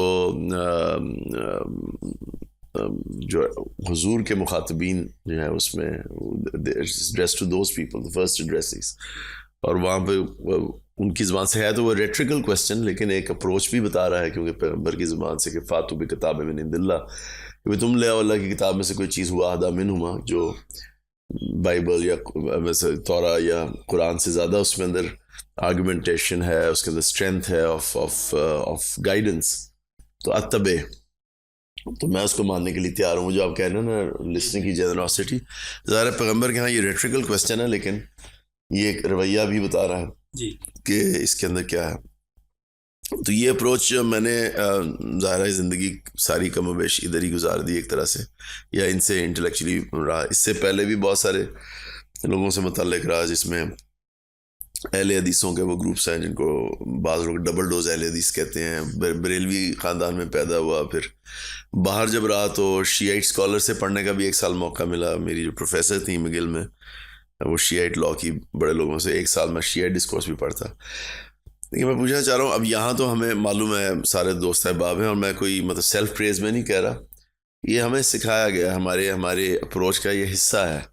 ये जो आयत मैंने पढ़ी कि यही अप्रोच हमारी हो, हम एक दूसरे से भी कॉन्वर्सेशन करते हैं, बाज़ अपने उस्ताद के वाले से भी हमारे क्वेश्चंस हो जाते हैं। एक लिहाज से देखा जाए तो हम में से जितने भी लोग यहाँ बैठे हुए हैं, ख़ासतौर पर पुराने लोग, ये अपनी अपनी रवायात को तोड़ कर आए थे, क्योंकि कुछ समाज में मसला हुआ था दे, और फिर क्रिश्चियनिटी से सीखने का या बाइबल से सीखने का, जूडाइज्म से सीखने का पूरी रवायत है हमारे यहाँ पर, वो एक इंटेलेक्चुअल ट्रेडिशन है, लेगेसी है। एंग्लिकन चर्च के बारे में भी मालूम है कि उसके अंदर बहुत पॉसिबिलिटीज़ पैदा हुई, जिसको इस्तिलाह में हर्मेन्यूटिक्स ऑफ रिकवरी कहा जाता है, कि you go back to the text, you rethink. तो वो ऑर्थोडॉक्सी का लफ्ज़ जब बोला जाता है ना, तो जहन में एक ख़ास तस्वुर भी आता है ऑर्थोस का और डॉक्सा का, कि आप वो जो डिफाइंड डॉक्सा हैं उससे बाहर निकलते साथ ही आप हेटेरोडॉक्स हो जाते हैं। तो पूछना मैं ये चाह रहा हूँ कि यहाँ के बारे में तो कुछ खबर है हमें, लेकिन आपकी राय भी जानना चाहूँगा कि आपके नज़दीक मुसलमानों में इस इदारे के अलावा कौन से लोग हैं, और क्रिश्चियनिटी में वो जो नॉन जेनरस जो ग्रुप्स हैं वो ज़्यादा लगते हैं, और एंग्लिकन चर्च के अलावा कहाँ पर आप देखते हैं कि ये पॉसिबिलिटीज़ पाई जाती हैं। और जूडाइज्म का, क्योंकि आपने जूडाइज्म को भी आपने काफ़ी तफसील से देखा है, तो वहाँ पर कहाँ पे आपको नज़र आता है? क्रिश्चियनिटी में जैसे आपने कहा कि बहुत लोग हैं, ख़ास तौर से United States of America is full of those group extreme evangelicals, और बहुत से यूरोप के अंदर ऐसे ग्रुप्स हैं। हमारे मुस्लिम कम्युनिटी में बहुत ज़्यादा हैं, जूश और ग्रुप्स बहुत ज़्यादा ऐसे हैं जिनको अपने अलावा कुछ नज़र नहीं आता। इसके ऊपर क्राइस्ट की एक बहुत खूबसूरत सेइंग है कि हम दूसरों को देखते हैं, ये उनके अल्फाज नहीं, ये मैं ज़रा थोड़ा पैराफ्रेज कर रहा हूँ, लेकिन फिर मैं उनकी जो कोट है वो भी दे दूँगा ध्यान में। हम दूसरे को देखते हैं माइक्रोस्कोपिक व्यू से, और अपने आप को देखते हैं टेलीस्कोपिक व्यू से। अपनी चीज़ हमें बुराई छोटी लगती है, दूसरे की आंख का तिनका शतीर लगता है, अपनी आंख का शतीर तिनका लगता है। तो ये बहुत हैवी क्रिटिसिज्म था जब उन्होंने अपने दौर में किया। अच्छा, ये जो हैवी क्रिटिसिज्म था उन्होंने नॉन ज्यूस को नहीं किया, वो ही हिमसेल्फ वाज अ ज्यू। वो अपने ही तबके के लीडर्स को, रिलीजियस लीडर्स को, स्कॉलर्स को, एलीट को ये कह रहे हैं, तुम्हें अपनी आंख का शतीर तो तिनका लगता है और दूसरे की आंख का तिनका तुम्हें शतीर लगता है। उस दौर में शायद ये क्रिटिसिज्म और जो भी रिलीजियस एलीट थी उनके ऊपर ये करना इतना आसान नहीं था। लेकिन इससे बिगर क्वेश्चन ये है, I have read Bible many times, specially stories उनकी, और इसी तरह इसका इतलाक दूसरे अंबिया पर भी होता है, लेकिन Christ never mentioned people of other faiths, ख़ास तौर से जो सामरी वहाँ पर मौजूद थे या दूसरे मज़हब के लोग जो थे, he never portrayed them negatively. Rather, he put them on a high esteem. जब भी कभी वो मोरालिटी की बात करते थे, एथिक्स की बात करते थे और कॉमन गुड की बात करते थे। मिसाल आपने सुनी होगी ये phrase good Samaritan. Good Samaritan basically अगर आप दुनिया जहान की किसी डिक्शनरी में चले जाएं, गुड समैरिटन एक उन्होंने स्टोरी सुनाई जिसका हीरो जो है वो समैरिटन है और जिसके विलन जो हैं वो उस वक्त के जो रिलीजियस लीडर थे ज्यूज़ के, वो लोग उसके विलन है स्टोरी के, और वहाँ से ये आइडिया गुड समैरिटन का निकल आया। लेकिन why he never talked bad about Samaritans, but he always talk और mostly talk bad about his own people. क्यों? लेकिन इसका मतलब ये नहीं है कि अगर आप अपने लोगों को क्रिटिसाइज़ करते हैं तो शायद आप इसलिए उनको क्रिटिसाइज़ करते हैं क्योंकि आप चाहते हैं कि ये रिफॉर्म हो, ये बेहतर हो, आप उससे प्यार करते हैं, इसी वजह से तो आप उसको क्रिटिसाइज़ कर रहे हैं। और दूसरों को जो उनको भी रिफॉर्म होना चाहिए, उनको आप क्रिटिसाइज़ नहीं करते, इसलिए फिर आप फिर अपने लोगों को ये चाहते हैं कि आप उनको इस नज़र से ना देखें। देखिए, आप मेरी जब भी इनसे फ़ोन पे मुलाकात होती है, बात होती है आसिफ साहब से, या कनाडा में भी हमारी मुलाकात हुई या लाहौर में, या भी, you feel better when you meet with people who may not be from your own religious tradition but they think positive about you. ये इसका मतलब ये एक जो बरतानिया में ख़ास तौर से जो इवेंजेलिकल ट्रेडिशंस हैं, इवेंजेलिकल हम कहते हैं जो बहुत ज़्यादा टेक्स्ट बेस्ड ग्रुप होते हैं, वो बरतानिया में they are not little but quite significantly different than American evangelicals. Again उसकी वजूहात ये हैं कि यूरोप के अंदर जो वॉच डॉग है वो रिलीजन नहीं है, that is a big power which is anti religion. इसलिए रिलीजियस लीडर्स को वो थोड़ा सा एक चैलेंज होता है हर वक्त कि how we will be seen by these people, और वो कहते हैं कि ये तो वही काम कर रहे हैं जो 6-7 साल पहले भी करते थे, ये तो हमें माजी में लेकर जाना चाहते हैं। तो सोसाइटी के अंदर मुख्तलिफ किस्म के वॉच डॉग होते हैं जो उसकी रिलीजियस लीडर्स की हेल्प करते हैं, लेकिन रिलीजियस लीडर वाइजली अगर थिंके कि किस तरीके से हम अपनी ट्रेडिशन को बगैर छोड़े। एक दफ़ा हज़रत ईसा जा रहे थे, उनके शागिर्द भी जा रहे थे, गांव में से गुज़र रहे थे, उनको भूख लगी थी, उनके शागिर्दों ने बालियाँ वहीं से तोड़ी, कुछ बीन्स, और वो खाने शुरू कर दिए। और जो रिलीजियस लीडर्स थे उन्होंने देखा, उन्होंने कहा कि आपके जो शागिर्द हैं ये हज़रत मूसा की जो रवायत है और जो उस्तादों की रवायत है उसके ख़िलाफ़ चल रहे हैं। उन्होंने कहा क्यों? इन्होंने हाथ धोए बगैर खाना खा लिए। अब उनके यहाँ तहारत का लेवल ये था कि आपने अगर अपने आप को प्योरीफाई नहीं किया तो आप आम खाना भी नहीं खा सकते। आप कैसे खाएंगे आम ये खाना ही खाना है आपने। तो अब उन्होंने वहाँ पर कहा कि जो चीज़ इंसान के अंदर जाती है वो उसको नापाक नहीं करती, बल्कि जो इंसान के बाहर निकलती है वो उसको नापाक करती है। बुग़्ज़, कीना, नफ़रत, जुदाइयाँ, हसद। अब ये कोई गोश्त के अंदर तो नहीं या मसाले के अंदर तो नहीं आप डाल के खाने में डाल देते, ये तो आपके अंदर ही होता है। आप खाना नहीं भी खाएंगे ये फिर भी अंदर होता है। अच्छा, लेकिन इसको कंक्लूड इस सारे वाक़े को उन्होंने किया, अच्छा था कि तुम वो भी करते, मूसा की ट्रेडिशन को भी कायम रखते और इसको भी ना छोड़ते। कि एक आदमी भूखा है, उसको कहे कि तुमने, क्योंकि पानी अभी 5 किलोमीटर दूर है, जाओ पहले जाके हाथ धो के आओ और फिर खाना खाओ। तो कई दफ़ा इस तरह की चीज़ें जो हैं वो रिलीजियस लोगों को, और कोई ना कोई ऐसे ग्रुप्स लोग होने चाहिए जो चैलेंज करें इन चीज़ों को। अगर कोई भी चैलेंज नहीं करेगा तो फिर तो मेरे ख्याल आपके क्वेश्चन का जवाब तो नहीं है, लेकिन मैंने जो भी कहना था वो कह दिया। हाँ, लेकिन एंग्लिकन ट्रेडिशन के अंदर जो इवेंजेलिकल्स हैं वो लिटिल डिफरेंट दैन नहीं, मैंने ये सवाल सिर्फ इसलिए पूछा था क्योंकि हम लोगों पर भी तनकीद होती है, यकीनन आप पर भी होती है, मैं जानता हूँ, क्योंकि बहुत होती है। मेरे दिलचस्प बात ये कि मिगिल यूनिवर्सिटी में जो कुरान अरबिक के उस्ताद थे, तो वो 50 ज़बाने जानते थे बहुत अच्छी तरह से, 15 करीब फ्लुएंटली बोलते थे, और वो हार्वर्ड में थे, एक्सटन के शागिर्द थे। तो लेकिन वो थे एंग्लिकन, और बड़े मतलब प्रैक्टिसिंग एंग्लिकन थे। तो उनको खुद अपने चर्च से ये शिकायत थी, जो हम लोगों से भी होती है, वो कि जी उन्होंने बहुत चीज़ें बदल दी। हालांकि यहाँ बैठे हुए मेरे सारे रफ़क़ाए जानते हैं कि कुछ छोटी सी भी तब्दीली हमारे यहाँ आती है तो वो बाहर के लोगों को तो नहीं पता लगता कि कितनी तनक़ीद होती है, कितनी बहस होती है। ख़ुद उस्ताद अब तो वो उम्र के उस हिस्से में जब अपने प्राइम में होते थे, तो यहाँ बैठे हुए एक एक नुक्ते पे किस कदर ताले साहब जो सीख पा रहे हैं, मैं जो है वो डांटे खा रहा हूँ, और अभी तक शायद वो सिलसिला जारी है। तो उसके बाद जाके कोई वो टेक्स्ट के अंदर से, तो वो जो आपने कहा ना generous orthodoxy, I mean I would say you know that there is a kind of an affiliation towards और commitment towards faithfulness to the text. तो वो उसके अंदर से हम रिकवर करने की कोशिश करते हैं। उसके बावजूद तनकीद बहुत होती है कि जिन्होंने इजमा तोड़ दिया, जो एंग्लिकन चर्च ने भी तोड़ा, ज़ाहिर है, यानी जब वो फाउंड हुआ तो वो एक तरह से बिशप वो टेक्स्ट की तरफ लेके गए और तोड़ा भी मतलब इजमा को। तो वो उसमें बहुत सारी खूबियाँ भी नमूदार हुई, जैसे आपने कहा कि सुनने की सलाहियत पैदा हुई लोगों में, इंटरेक्ट करने की सलाहियत पैदा हुई वो इजमा को तोड़ने के नतीजे में आपके।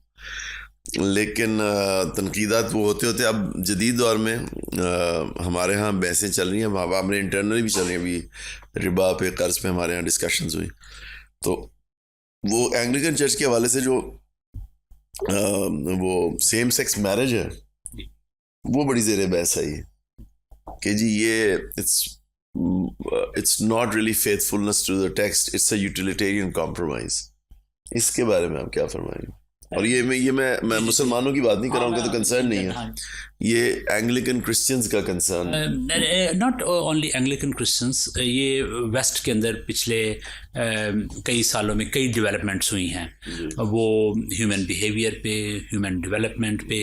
इसमें सिर्फ रिलीजन का ही कंट्रीब्यूशन नहीं है, बल्कि जो साइंटिफिक डेवलपमेंट हुई हैं, मिसाल के तौर पर बायोलॉजी में और कई इस तरह के और जो उलूम और फ़नून हैं, उन्होंने रिलीजियस थाट प्रोसेस को चैलेंज किया है कि आप you can't only interpret religion in the light of the text. ये भी लोग कहते हैं कि you should interpret the text in the light of the modern scientific development, क्योंकि साइंटिफिक डेवलपमेंट की तो एक रैशनल इंटरप्रिटेशन आप कर सकते हैं, अप्रोच होगी, तो आप बहुत सी चीज़ों की, रिलीजन की या और चीज़ों की, आप मेटाफिज़िक्स में जाके उसकी इंटरप्रिटेशन करते हैं। आप उसकी साइंटिफिक उस तरह किसी लेबॉर्ट्री में तो नहीं लेकर जाकर करते, जिस तरह आप फिज़िक्स, केमिस्ट्री, बायोलॉजी या इन चीज़ों की करते हैं।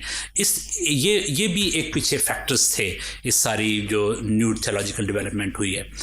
और उसमें फिर ह्यूमन फ्रीडम ऑफ एक्सप्रेशन, और इसका इतलाक रिलेशनशिप्स के ऊपर होगा, कैसे रिलेशनशिप्स होंगे। अब देखें ना, अगर फ़र्ज़ करें कोई आदमी है वो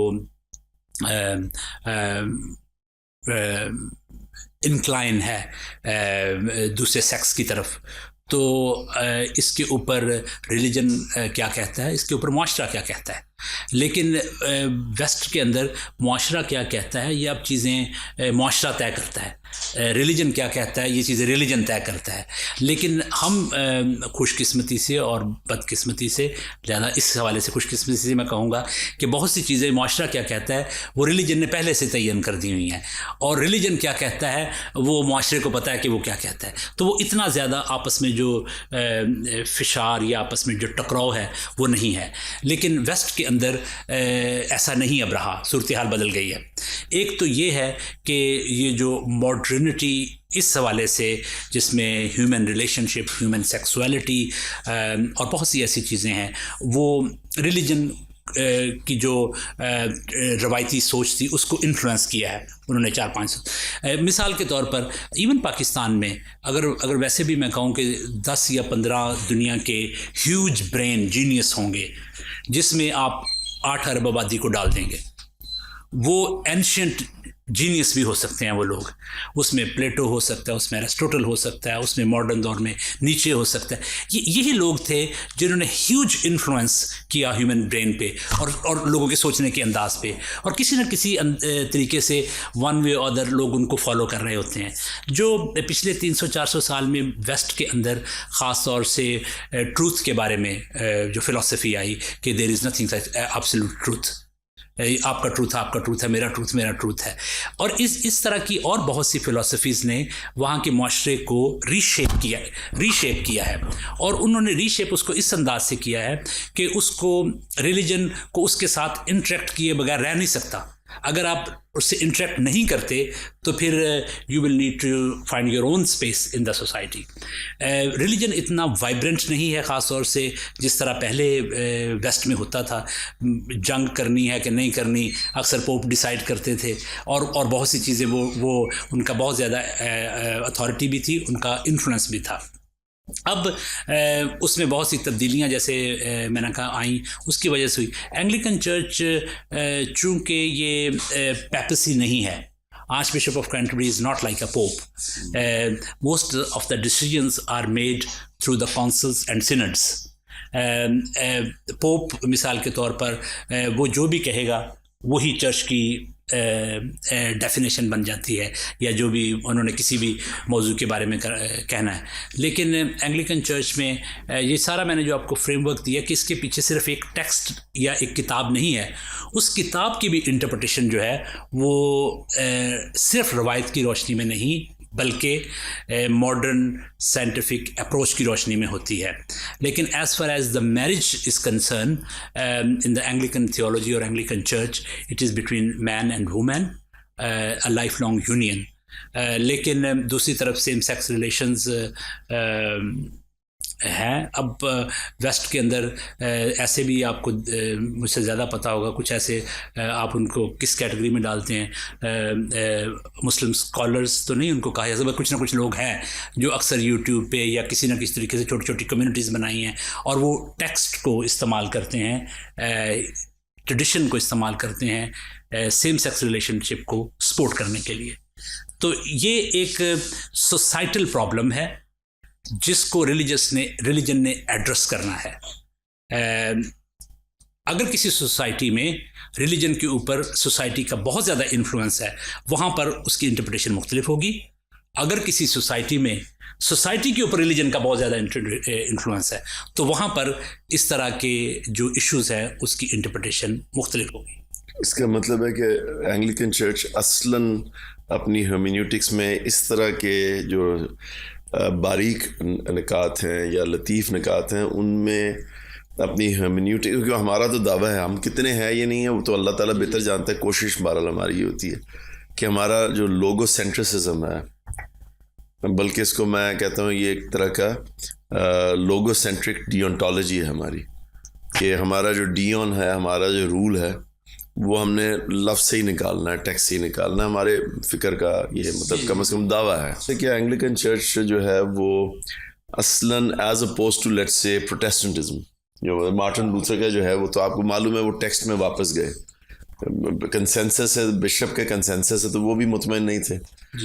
कॉन्ट्रडिक्शंस उन्होंने देखी उसके अंदर और उन्होंने कहा कि जी it's safer for me to go back to the text. तो वो एक लोगो सेंट्रिसिज्म पूरी क्रिश्चियन वर्ल्ड में, पूरी वेस्टर्न वर्ल्ड में मार्टिन लूथर के काम से पैदा हुआ। तो क्या एंग्लिकन चर्च जो है वो इस हवाले से हम कह सकते हैं कि it's more utilitarian than logo centric?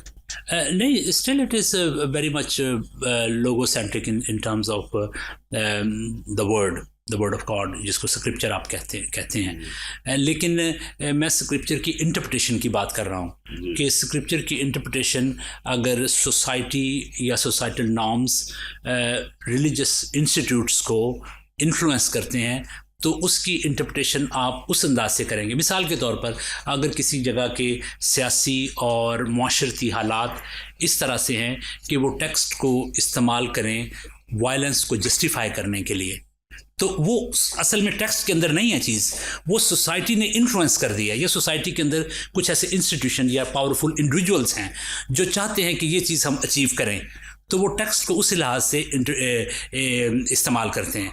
और कुछ ऐसे मुआशरों में आप देखेंगे कि सोसाइटी इस तरह से फॉर्म हो चुकी है, या सोसाइटी के अंदर ऐसे स्ट्रॉन्ग इंस्टीट्यूशंस हैं जो रिलीजियस टेक्स्ट को उसी तरीके से प्रेजेंट करेंगे कि ये मुआशरे के अंदर एक नॉन वायलेंट फोर्स बन के जाए। तो depending on that's what I am saying is कि वेस्ट के अंदर जो कॉन्टेक्स्ट, जो उनका रिलीजियस कॉन्टेक्स्ट है, वो उनकी सोसाइटी से हाईली इन्फ्लुएंस्ड है। और हम जिस मुआशरे में ये बात कर रहे हैं, अगर फ़र्ज़ करें कि फ्यूचर में Islam become a very powerful religion in the UK or in the West, तो उसकी इंटरप्रिटेशन आहिस्ता आहिस्ता उस सोसाइटी की जो इन्फ्लुएंस वो रिलीजियस इंस्टीट्यूशन पे करेगा उससे होगी। अभी हम कहेंगे कि नहीं, ऐसा नहीं होगा, लेकिन मैं एक सिनेरियो ये क्रिएट कर रहा हूँ कि जैसे आप कह रहे हैं 100 साल पहले, 200 साल पहले, 300 साल पहले, 400 साल पहले, 50 साल पहले एंग्लिकन चर्च या अदर जो वेस्टर्न चर्चेस थे वो और अंदाज से सोसाइटी को देखते थे। अब वो रिलीजन को और अंदाज से देखते हैं, सोसाइटी की ज़रूरियात और सोसाइटी की अंदाज से। लेकिन उसके बावजूद आप text is the supreme authority, जिसको मार्टिन लूथर का एक बहुत मशहूर कॉल था सोला स्क्रिप्चरा, विच मीन्स कि जो स्क्रिप्चर है that has the sole authority to form our theology. लेकिन आगे फिर बात आ जाती है, जैसे मैंने कहा, इंटरप्रिटेशन की। तो जिस तरीके से वो होगी उस तरीके से सोसाइटी उसको परसीव करेगी और सोसाइटी में वो ऑडियंस में प्लीज। जी अस्सलाम वालेकुम sir, thank you so much for being here. पहली तो ये बड़ी खुशी है कि डायरेक्टली किसी ऐसे बंदे से चीज़ें डिस्कस करने का मौका मिल रहा है जो एक ऐसी टर्मिनोलॉजी को हमारे साथ इंट्रोड्यूस करा रहे हैं जो आज से पहले हमने नहीं सुनी हुई थी, कि हम एक तरफ तो अपनी जो ऑर्थोडॉक्सी है उसको भी कायम रख सकें और साथ हम जेनरस भी हो जाएं। लेकिन मुझे ये टर्मिनोलॉजी सुनते ही एक ऑक्सीमोरॉन लगा था ये बात कि ऐसा कैसे हो सकता है कि if you claim to be an orthodox simultaneously you are generous, तो हाउ इज़ इट पॉसिबल? आपने कैसे ये गैप जो है वो ब्रिज करने की कोशिश की है? नहीं, ये मैंने ये टर्मिनोलॉजी मैंने इन्वेंट तो नहीं की। ये अक्सर लोगों ने इसके ऊपर बहुत कुछ लिखा है वेस्ट के अंदर। मैं इसको अपने इंटररिलीजियस कॉन्टेक्स्ट में देख रहा था कि व्हाट इज़ द होप, क्योंकि वेस्ट के अंदर रिलीजन को चैलेंजेस मुख्तलिफ हैं। एक अभी बात हम ये भी कर रहे हैं और कई और वहाँ पर चैलेंजेस मुख्तलिफ हैं, यहाँ पर चैलेंजेस मुख्तलिफ हैं। अमेरिका में आप चले जाएँ, वहाँ पर जो चर्चेज़ हैं वो प्रे कर रहे हैं कि डोनाल्ड ट्रंप इलेक्शन जीते और खुदा से दुआ कर रहे हैं कि इलेक्शन जीते। एक तरफ है कि दूसरे क्रिश्चियन भी रिलीजियस लीडर दुआ करें कि वो ना जीते, मुसलमान लीडर कह रहे हैं कि खुदा के वास्ते अल्लाह इससे हमें बचा। मतलब मुख्तलिफ़ किस्म के लोग रिलीजन को या not religion but at least the relationship with God is using to safeguard from a person who may be helpful और मे नॉट बी हेल्पफुल। तो वहाँ पर जो रिलीजियस ऑर्थोडॉक्स जनरॉसिटी की मैं बात कर रहा था, वो यही है कि आप still you can be and you should be a good, pious, faithful Muslim, faithful to the text and faithful to your own tradition. But at the same time, you need to be generous and open enough. If something good and new you can learn, not only to appreciate all the others, but also to appreciate your own religion. जैसे मैंने बहुत सी चीज़ें Christianity के बारे में non Christian leader से भी सीखी हैं, ज्यूज़ लीडर, रिलीजियस लीडर से सीखी हैं। One of my most favourite, if you like, religious scholar is who died a couple of years ago, Lord Jonathan Sacks. अगर आप उनको, वो he was the former chief rabbi of chief rabbi of the United Kingdom. उनकी एक किताब है Not in My Name, Not in God's Name. उस किताब को अगर आप पढ़ें, उन्होंने जिस तरीके से हैगार, हज़रत हाजरा की स्टोरी, हज़रत इस्माइल की स्टोरी और हज़रत इसहाक की स्टोरी को लिखा है, that will change your whole understanding. और वो ऐसे आपको लगेगा कि ये एक चीफ रैबाई है, एक ज्यू चीफ रैबाई जो हाजरा की स्टोरी हमें सुना रहा है। When I read that book, it's changed everything कि ऑर्थोडॉक्स जनरॉसिटी होती क्या है। He's an Orthodox Jew. He was one of the world most refined Jewish scholar, or rather scholar. लेकिन किस तरीके से वो इतना जनरस हो सकता है कि मैंने किसी क्रिश्चियन या मुस्लिम स्कॉलर को भी इस अंदाज से इस पूरी सिचुएशन को देखते हुए नहीं पढ़ा। और उन्होंने कहा कि ये हिस्ट्री के जो स्कार्स हैं, ये जो हिस्ट्री के स्कार्स हैं इसी स्टोरी के, यही प्रॉब्लम आज बनाते हैं हमारे लिए। अगर हम टाइम मशीन में जाकर पीछे इन चीज़ों को अंडू नहीं करते तो still these shadows follow us, वो साए हमारा पीछा करते रहते हैं। तो कहने का मतलब ये है कि वो टेक्स्ट के अंदर वो गए और उन्होंने उसको इस अंदाज से समझने की कोशिश की कि जैसे टेक्स्ट हमसे कहना क्या चाह रहा है, ना कि हम टेक्स्ट को कहें कि ये कहे दुनिया को।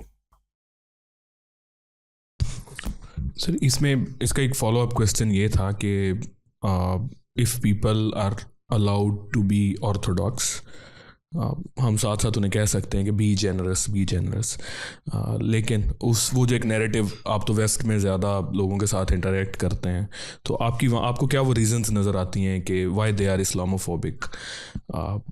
इसी फंडामेंटलिज्म की वजह से, ऑर्थोडॉक्स होने की वजह से people are Islamophobic in West, और is there any other reason? उसकी देखें ना, 2-3 वजूहात हैं। इस्लामोफोबिया को मुझे एज अ क्रिश्चियन अपने अंदाज से देखना चाहिए। You should see Islamophobia from your Muslim perspective कि इज़ इट रियल। मेरी नज़र में कि ये रियल है लेकिन फिक्शन के ऊपर मबनी है।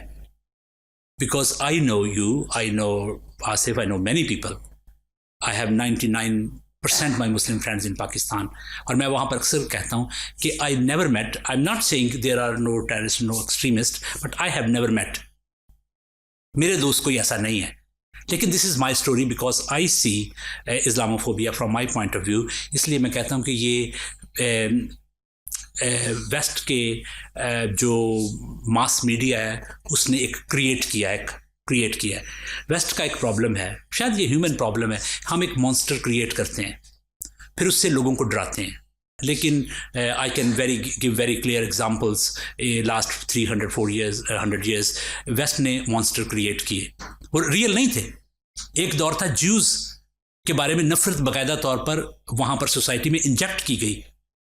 ये आप पुराने ड्रामे पढ़ें शेक्सपियर के, वहाँ पर जो मज़ाहिया करैक्टर होगा, टेढ़ी सी उसकी नाक होगी, छोटा सा उसका कद होगा, वो ज्यू है। जो कंजूस है, जो जिसके सामने कोई आदमी मरा भी पड़ा हो तो वो उसको नहीं पूछेगा, तो वो ज्यू है। ये ऐसे उनको पोर्ट्रेट किया जाता था। ये ह्यूमन प्रॉब्लम है। हज़रत ईसा के दौर में सामरियों को एक वो क्या उसको कहते हैं, डिमोनाइज किया जाता था मीडिया में। उस दौर में जो भी मीडिया था, पुलपिट से जो स्टोरी सुनाई जाए, मिंबर से जो स्टोरी सुनाई जाएगी, ये लोग ही ऐसे होते हैं, ये बुरे होते हैं, ये अच्छे नहीं होते। तो उसका नतीजा क्या निकला? जब इतनी ज़्यादा नफरत आप सोसाइटी में इंजेक्ट कर देंगे तो फिर हॉलोकॉस्ट बन गया। तब Islamophobia can and into a big violence. अगर आप अभी तक लोगों को समझाएंगे नहीं कि ये जो बातें आप लोगों को कह रहे हैं, कि मिसाल के तौर पर मेरे अपने चर्च में वो 100% वाइट कॉन्ग्रीगेशन है, एक औरत मुझे कहती कि reverend Khan, you know why people don't go to church, क्योंकि वहाँ पर लोग इतना ज़्यादा चर्च नहीं जाते उस तरह से जिस तरह कुछ 100 साल पहले जाते थे। You know why people don't go to church? I said why? Because of Islam. I said okay, and you know, वो assume कर रही थी कि I know, you know, because you are born, brought up in Pakistan, you have many Muslim friends, I see on your Facebook, and because of them there is a downfall of Christianity in the United Kingdom.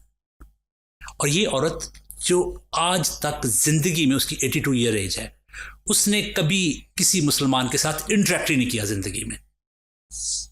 अब उसका ये जहन किसने बनाया है? उसको ये किसने बताया है कि जो रिलीजन की, सोशल, यू नेम इट, ये सारी प्रॉब्लम जो है ये किस वजह से हैं? उसकी ये वजह से है क्योंकि इमिग्रेंट्स आ रहे हैं।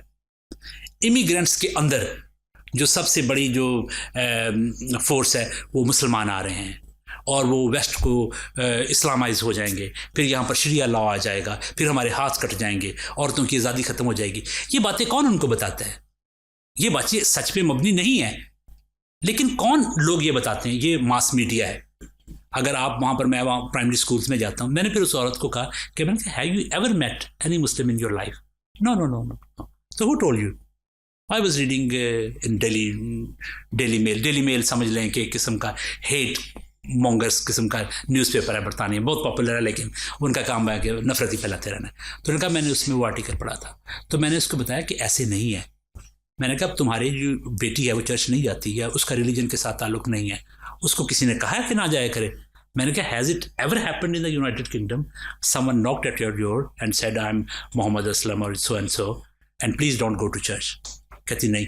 तो मैंने कहा फिर कई दफ़ा ये इस्लामोफोबिया की मैं ये साइड बता रहा हूँ। दूसरी तरफ बहुत से लोग आपको ऐसे बरतानिया में मिलेंगे जो अपने ही छोटे से गैटो के अंदर वहाँ पे लोगों में अपनी पॉपुलैरिटी हासिल करने के लिए कुछ ऐसी बातें करते हैं जो इंडिकेट करती है लोगों के अंदर एक खौफ क्रिएट कर देती है। मिसाल के तौर पर आप वहाँ पर एक MP की, वो आप सुन सकते हैं, सोशल मीडिया पर भी होगी, वो पार्लियामेंट का मेंबर था, वो अब एक छोटे से ग्रुप में बैठ के लोगों को ये कह रहा है कि देखिए हम बरतानिया में 5% है या 4% जितने भी इतने मिलियन हैं, अगर हम इस तादाद से बढ़ते रहे तो हमारी तादाद इतने सन में इतनी हो जाएगी, फिर पार्लियामेंट में इतने हो जाएंगे, and then that will be the time when the flag of the United Kingdom will be changed and the United Kingdom will be a Muslim country. अब वो यूट्यूब आप किसी को सुनाएंगे, किसी गोरे को, तो वो क्या कहेगा कि ये एजेंडा है, दिस इज इस्लाम। और वो असल में रियल इस्लाम को रिप्रेजेंट तो नहीं कर रहा, वो तो सिर्फ शायद 100-200 लोगों में उसको पता भी नहीं था कि मेरी को वीडियो बना रहा है। अगर उसको पता होता वो पार्लियामेंट का मेंबर है, कभी भी ये बात ना कहता। लेकिन ये हो या ना हो, दैट्स अ सेपरेट थिंग। लेकिन इस तरह की जब स्टोरीज़ वहाँ पर जाती हैं तो लोग कई दफ़ा इन चीज़ों से, और फिर दूसरी बात है economical problems are serious problems. लोग समझते हैं कि ये जो लोग, देखें पहले जब शुरू में गए थे वहाँ पर पाकिस्तान से, कश्मीर से लोग, तो वो गए थे मिल वर्कर्स के तौर पर, मजदूरों के तौर पर गए थे। अब जब उनके बच्चे हैं तो वो उन्हीं कॉलेजेस यूनिवर्सिटीज़ के पढ़े हुए हैं, तो वहाँ पर इक्वालिटी है। वहाँ पर तो ऐसे नहीं ना आप किसी को कह सकते कि लॉ की बुनियाद पर आप इसको पीछे कर दें। वो पार्लियामेंट के मेंबर भी बनते हैं, वो प्राइम मिनिस्टर भी बन सकते हैं, वो लंदन के मेयर भी बन सकते हैं, वो डॉक्टर हैं, वो इंजीनियर हैं। तो वो ये चीज़ें भी कुछ लोगों के अंदर कुछ अननेसेसरी खौफ पैदा करती है। लेकिन स्टिल आई मस्ट से कि ब्रिटेन ख़ास तौर से is again a hope in Europe and in the West, कि वहाँ पर सोसाइटी के अंदर जो वॉच डॉग्स हैं, जो इंस्टीट्यूशंस हैं, वो स्टिल सुप्रीमेसी ऑफ लॉ या इस्लामोफोबिया को बहुत अच्छे तरीके से एड्रेस करने की कोशिश करते हैं। गवर्नमेंट बहुत से ऐसे इदारों को फंड करती है। मिसाल के तौर पर I am patron of a charity called Tell Mama. वो एक पाकिस्तानी बैकग्राउंड के नौजवान पॉलिटिशियन हैं, उन्होंने वो फॉर्म की थी। That's very successful. गवर्नमेंट उसको 4-5 मिलियन पाउंड पर ईयर उनको देती है, और वो उसका काम, ये टेल मामा ऐसे लगता है कि माँ को बताओ, लेकिन Tell MAMA is basically tackling, measuring hate against Muslims. ये इस तरह के एक्रोनिम्स हैं। I am one of the patrons with a Jew, और एक फ़ॉरेन हमारे पाकिस्तान के हाई कमिश्नर वहाँ पे होते थे, डॉक्टर अकबर अहमद। तो हम उस चैरिटी को सपोर्ट करते हैं। आई एज अ क्रिश्चियन मैं उस चैरिटी को इसलिए सपोर्ट करता हूँ क्योंकि आई माई सेल्फ हैव एक्सपीरियंस्ड कि जब आप माइनॉरिटी होते हैं, रिलीजियस माइनॉरिटी होते हैं, तो आप के साथ क्या होता है।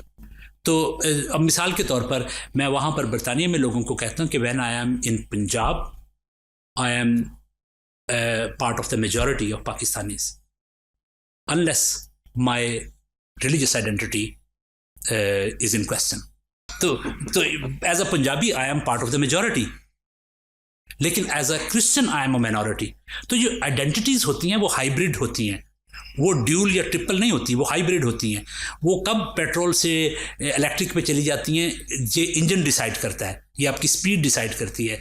अब यहाँ पर मैं बहुत कंफर्टेबल हूँ, दो आई एम अ क्रिश्चियन, लेकिन I feel I am sitting among generous people. लेकिन जब मैं यहाँ पर पाकिस्तान में होता था, एक दफ़ा मुझे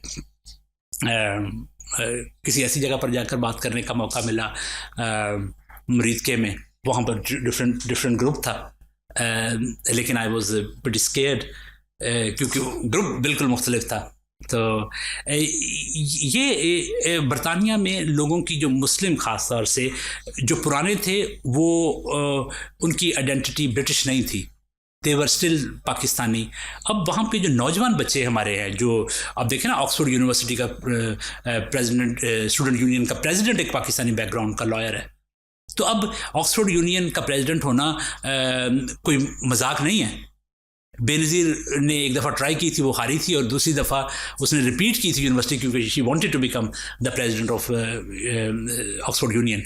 तो कहने का मतलब ये है कि अब वहाँ पर इस्लामोफोबिया जो है वो बढ़ रहा है, लेकिन उसको टैकल भी किया जा रहा है। जो क्रिश्चियन चर्च है उनका, ख़ासतौर से Anglican, we take it very seriously कि हम कोई ऐसी बात ना करें या किसी भी ऐसी बात को फ़ौरन अपोज करें जो लोगों को, हमारे माशरे को इस्लामोफोबिया की तरफ लेकर जा रही है। दूसरी तरफ मुसलमान स्कॉलर्स का और कम्युनिटी लीडर्स का भी काम है कि वो किस तरीके से अपने आप को एक्सपोज करते हैं सोसाइटी में कि it doesn't create any fears. क्योंकि एक बड़ी खूबसूरत स्टोरी है, जब ज़रतश्त लोग हिंदुस्तान में आए 1000 साल पहले, तो हिंदुस्तानी लोग बड़े परेशान से उससे कि ये गोरे रंग के लोग हैं, लंबा कद है और इनकी पॉइंटेड नोज़ है, तो एरियन नेशन है, they feel they are superiors. तो ये ईरान से आए हैं, तो ये पता नहीं क्या कोई नया झंडा लेकर आए हैं। तो ज़रतश्त के जो फॉलोअर थे पारसी लोग, उन्होंने उनके लीडर्स से मिले बॉम्बे में, उन्होंने कहा कि बैठे, हम आपसे बातचीत करना चाहते हैं। तो वो उस वक्त अपने साथ वाइट शुगर लेकर आए। यहाँ पे हिंदुस्तान में लोग उस वक्त गुड़ खाते थे या शक्कर खाते थे, इनको भी वाइट शुगर का नहीं पता चला। उन्होंने कहा कि आपके लिए होली ड्रिंक क्या है? उनका दूध है, गाय का दूध। उन्होंने गाय का दूध लिया, वो अंदर आदमी गया और उसमें वो शुगर उसमें मिक्स की, तो वापस लेकर आया। उन्होंने कहा कि इसको टेस्ट करें। उन्होंने समझा शायद इसने कोई जहर मिला दिया इसमें, तो उन्होंने कहा कि नहीं, हमने नहीं पीना। उन्होंने कहा चले मैं पहले पीता हूँ, हमारे लोग पीते हैं, फिर आप पिएगा। उन्होंने पिया, तो फिर उन्होंने टेस्ट किया। उसने कहा कि did you feel something different? वो कहते हाँ, टेस्ट अच्छा है, मिठास है। तो कहते कि रंग नहीं बदला। I think that can be some sort of approach for immigrant community when we go somewhere। हम रंग बदलना चाहते हैं या टेस्ट बदलना चाहते हैं? हम उस मुआशरे में कुछ ऐसी खूबी लेकर आना चाहते हैं जो पहले मौजूद ना हो, लेकिन उसका आउटलुक भी तब्दील ना करें। कि वहाँ का जो देखें, किसी का भी कल्चर उसके लिए बड़ा प्रेशियस होता है, वो उसको माने या ना माने। हम कहते हैं कि रिलीजन को, मैं लोगों को ये बताता हूँ कि जब भी कभी मैं लंदन जाता हूँ या हम कहीं जाते हैं, तो हम गोश्त भी वहाँ से लेते हैं और मसाले भी वहाँ से लेते हैं जहाँ से दूसरे पाकिस्तानी मुसलमान लेते हैं या इंडियन लोग लेते हैं, क्योंकि because of the taste of my buds, this is my culture, this is my taste and all that. लेकिन हम इबादत वहाँ पर जाकर करते हैं जहाँ पर वाइट लोग करते हैं, लेकिन वाइट लोग जहाँ पर खाना खाते हैं वहाँ पर हम नहीं खाते। तो you as a theologian, as scholars, as researcher, I think you can help better कि जब लोग एक जगह से दूसरी जगह मूव होते हैं तो उन लोगों का अपना कल्चर होता है। हमारा सादी है, हमारा इकबाल है, हमारा बुल्ले शाह है, तो उनका भी कुछ बुल्ले शाह है, उसकी भी सुननी पड़ेगी। तो वो शायद अपने रिलीजन पे तो कॉम्प्रोमाइज़ कर लेंगे, लेकिन अपने कल्चर हर किसी के लिए, क्योंकि वो उसी के अंदर वो पला बड़ा होता है। तो कैसे आप वहाँ पर अपने आप को पोर्ट्रेट करें, प्रेजेंट करें कि दूध का रंग भी ना बदले और दूध में मिठास भी आ जाए। सर, मेरा आपसे बाइबल से रिलेटेड एक सवाल है कि बाइबल का जब हम मुताला करते हैं तो बाइबल के अंदर अंबिया अलैहिमुस्सलाम की जो ज़िंदगी है उनको बहुत ज़्यादा मतलब एक कमतर साबित किया गया। मिसाल के तौर पर हज़रत मूसा अलैहिस्सलाम को बहुत ज़्यादा गुस्सैला दिखाया गया है, और हज़रत इब्राहीम अलैहिस्सलाम झूठ बोलते हैं, और इसी तरह और भी कई मिसालें हैं जो मतलब बाइबल के अंदर अंबिया की ज़िंदगी को हमें एक रोल मॉडल के तौर पर पेश किया जाता है, लेकिन बाइबल के अंदर अंबिया ख़ुद उस इंसानी बुनियादी जो एथिक्स हैं, अखलाक हैं, उन पे पूरा नहीं उतर रहा। तो हम उसको दुनिया के सामने कैसे पेश कर सकते हैं? प्रीस्टहुड का जो प्रॉफिटहुड का जो कॉन्सेप्ट है क्रिश्चियनिटी में और इस्लाम में और जुडाइज़म में, वो एक दूसरे से मुख्तलिफ है। आपका क्वेश्चन जो है वो बाइबल के अंदर उनको कैसे प्रेजेंट किया गया है इसके मुतल्लिक कम है, उस कॉन्सेप्ट को डीकोड करने में ज़्यादा हेल्प कर रहा है कि वो कॉन्सेप्ट ही मुख्तलिफ है प्रीस्टहुड का। मैं इसकी एक मिसाल देता हूँ। एक बड़े मशहूर वो क्या क्लिनिकल साइकोलॉजिस्ट हैं, one of the world most clever, brilliant, expensive clinical psychologist, doctor Jordan Peterson. आपके कनाडा से हैं वो, तो वो एथियस्ट थे, रिकग्नाइज्ड एथियस्ट हैं, और ही is one of the cleverest brain. उनकी मिलियंस की कोई भी उनकी वीडियो होती है वो मिलियंस में लोग वॉच करते हैं, तो he is earning much more from YouTube than actually from his academics. अच्छा, लेकिन उन्होंने इसको इस अंदाज से देखा है from a point of view of an atheist. उन्होंने कहा कि जब मैंने बाइबल को पढ़ा तो मुझे ये लोग जो लोगों की मदद कर रहे हैं वो रियल ह्यूमन बीइंग लगे। ये लोग जो लोगों की मदद कर रहे हैं वो रियल ह्यूमन बीइंग लगे। वो ऐसे नहीं लगे कोई चांद या किसी और सियारे में रहने वाले लोग थे। मुझे वो ऐसे लगे जिनके अंदर कमजोरियां भी थी, जिनके अंदर खूबियां भी थी, लेकिन उनकी जर्नी ने मुझे हेल्प की उन क्लाइंट्स की मदद करने के लिए कि किस तरीके से वो अपने रोजमर्रा के चैलेंजेस के साथ लड़ सकते हैं। फिर उन्होंने कहा कि I as an atheist sometime use biblical stories, for example the story of prophet Job, हज़रत अयूब की स्टोरी सफरिंग के मतलब, हज़रत मूसा की स्टोरी लीडरशिप के मतलब, और बहुत से कि जो लीडर्स थे जिनको हम प्रॉफिटहुड का कॉन्सेप्ट मुख्तलिफ में जैसे कह रहा हूँ, क्योंकि वो लोग रियल लोग थे और वो आम इंसानों की तरह इंसान थे, लेकिन अल्लाह ताला ने उनको चुना, एक ख़ास मनसब पे फायज किया। लेकिन मैं अपने साथ या मेरे क्लाइंट उनके साथ रिलेट कर लेते हैं। क्यों? क्योंकि उनको वो रियल लगते हैं। लेकिन किस तरीके से वो इन सब बातों के बावजूद अल्लाह ताला के अहकामात अपनी ज़िंदगी में पूरे कर रहे हैं, ज़िंदगी के चैलेंजेस से लड़ रहे हैं और लोगों की हेल्प कर रहे हैं कि ताकि वो किस तरीके से खुदा के साथ कनेक्ट हो सकते हैं जैसे वो खुद अपनी ज़िंदगी में खुदा के साथ कनेक्ट हुए थे। ये जो कॉन्सेप्ट है प्रॉफिटहुड का, हम एज क्रिश्चियनिटी में हम नहीं कहते कि नबी से कोई गलती या गुस्ताखी नहीं हो सकती। नबी ह्यूमन बीइंग होते हैं, उनसे आम इंसानों की तरह होते हैं, लेकिन आम इंसानों का मतलब ये नहीं है कि वो नौज़ बिल्लाह किसी गलत कार्यों में होते हैं, लेकिन उनसे भी ज़िंदगी के अंदर कई दफ़ा फ़ैसले करने में चैलेंजेस होते हैं और वो इस एक अपनी ह्यूमैनिटी के साथ साथ डिविनिटी को फॉलो करने की कोशिश कर रहे होते हैं। तो that's question is more about the concept of prophethood which is different in Islam and Christianity. Sir, जब हम मुख्तलिफ मज़ाहब का मुताला करते हैं तो उसकी जो मुख्तलिफ अप्रोचेस बताई जाती हैं, दो का जैसे आपने जिक्र भी किया, इंक्लूसिविज़म है या एक्सक्लूसिविज़म है। जो एक तीसरी अप्रोच है जिसे प्लूरलिज़म कहते हैं, आपके नज़दीक ख़ास तौर पे इस इरा में वो कितना जो है वो सूदमंद है या कितना हम उसको लेके जो है वो चल सकते हैं? और दूसरा मुझे ये बताइएगा कि जब दूसरे मज़ाहब का मुताला करते हैं, एक तो पुराना जो तरीक़ाकार है हमारा जो है मुख्तलिफ मज़ाहब का हम जो है वो क्या कहते हैं उसे तबादला करते हैं, एक दूसरे के साथ मुवाजना करते हैं और उसमें ज़ाहिर है बीइंग ह्यूमन हमारे अंदर बहुत सारे तासुब भी आ जाते हैं। और मैं ये पॉजिटिव भी लफ्ज़ इस्तेमाल कर रहा हूँ, आपको पता है एकेडेमिया में पॉजिटिव भी इस्तेमाल होता है। तो क्या ऐसा काम किया जाए कि जब हम स्टडी करें इन मज़ाहब को, एक तो क्या हम प्लूरलिज़म से इसकी मदद ले सकते हैं, दूसरा ये है कि अपना तासुब मतलब being a Muslim, being a Christian, being a मतलब ज्यू, हम किस तरह अपना तासुब जो है वो बाहर रख सकते हैं? Is it possible? It's a very complex question. देखें, जो सोसाइटी है वो हर जगह पर होमोजीनियस नहीं होती, अक्सर माशरों में वो प्लूरलिस्टिक ही होती है। लेकिन pluralism is different than the societal society का pluralistic होना। Pluralism is a more term that we used for religion और जो जिसमें religion synchronization भी हो जाती है, कई दफ़ा religion आपस में मिक्स अप हो जाते हैं।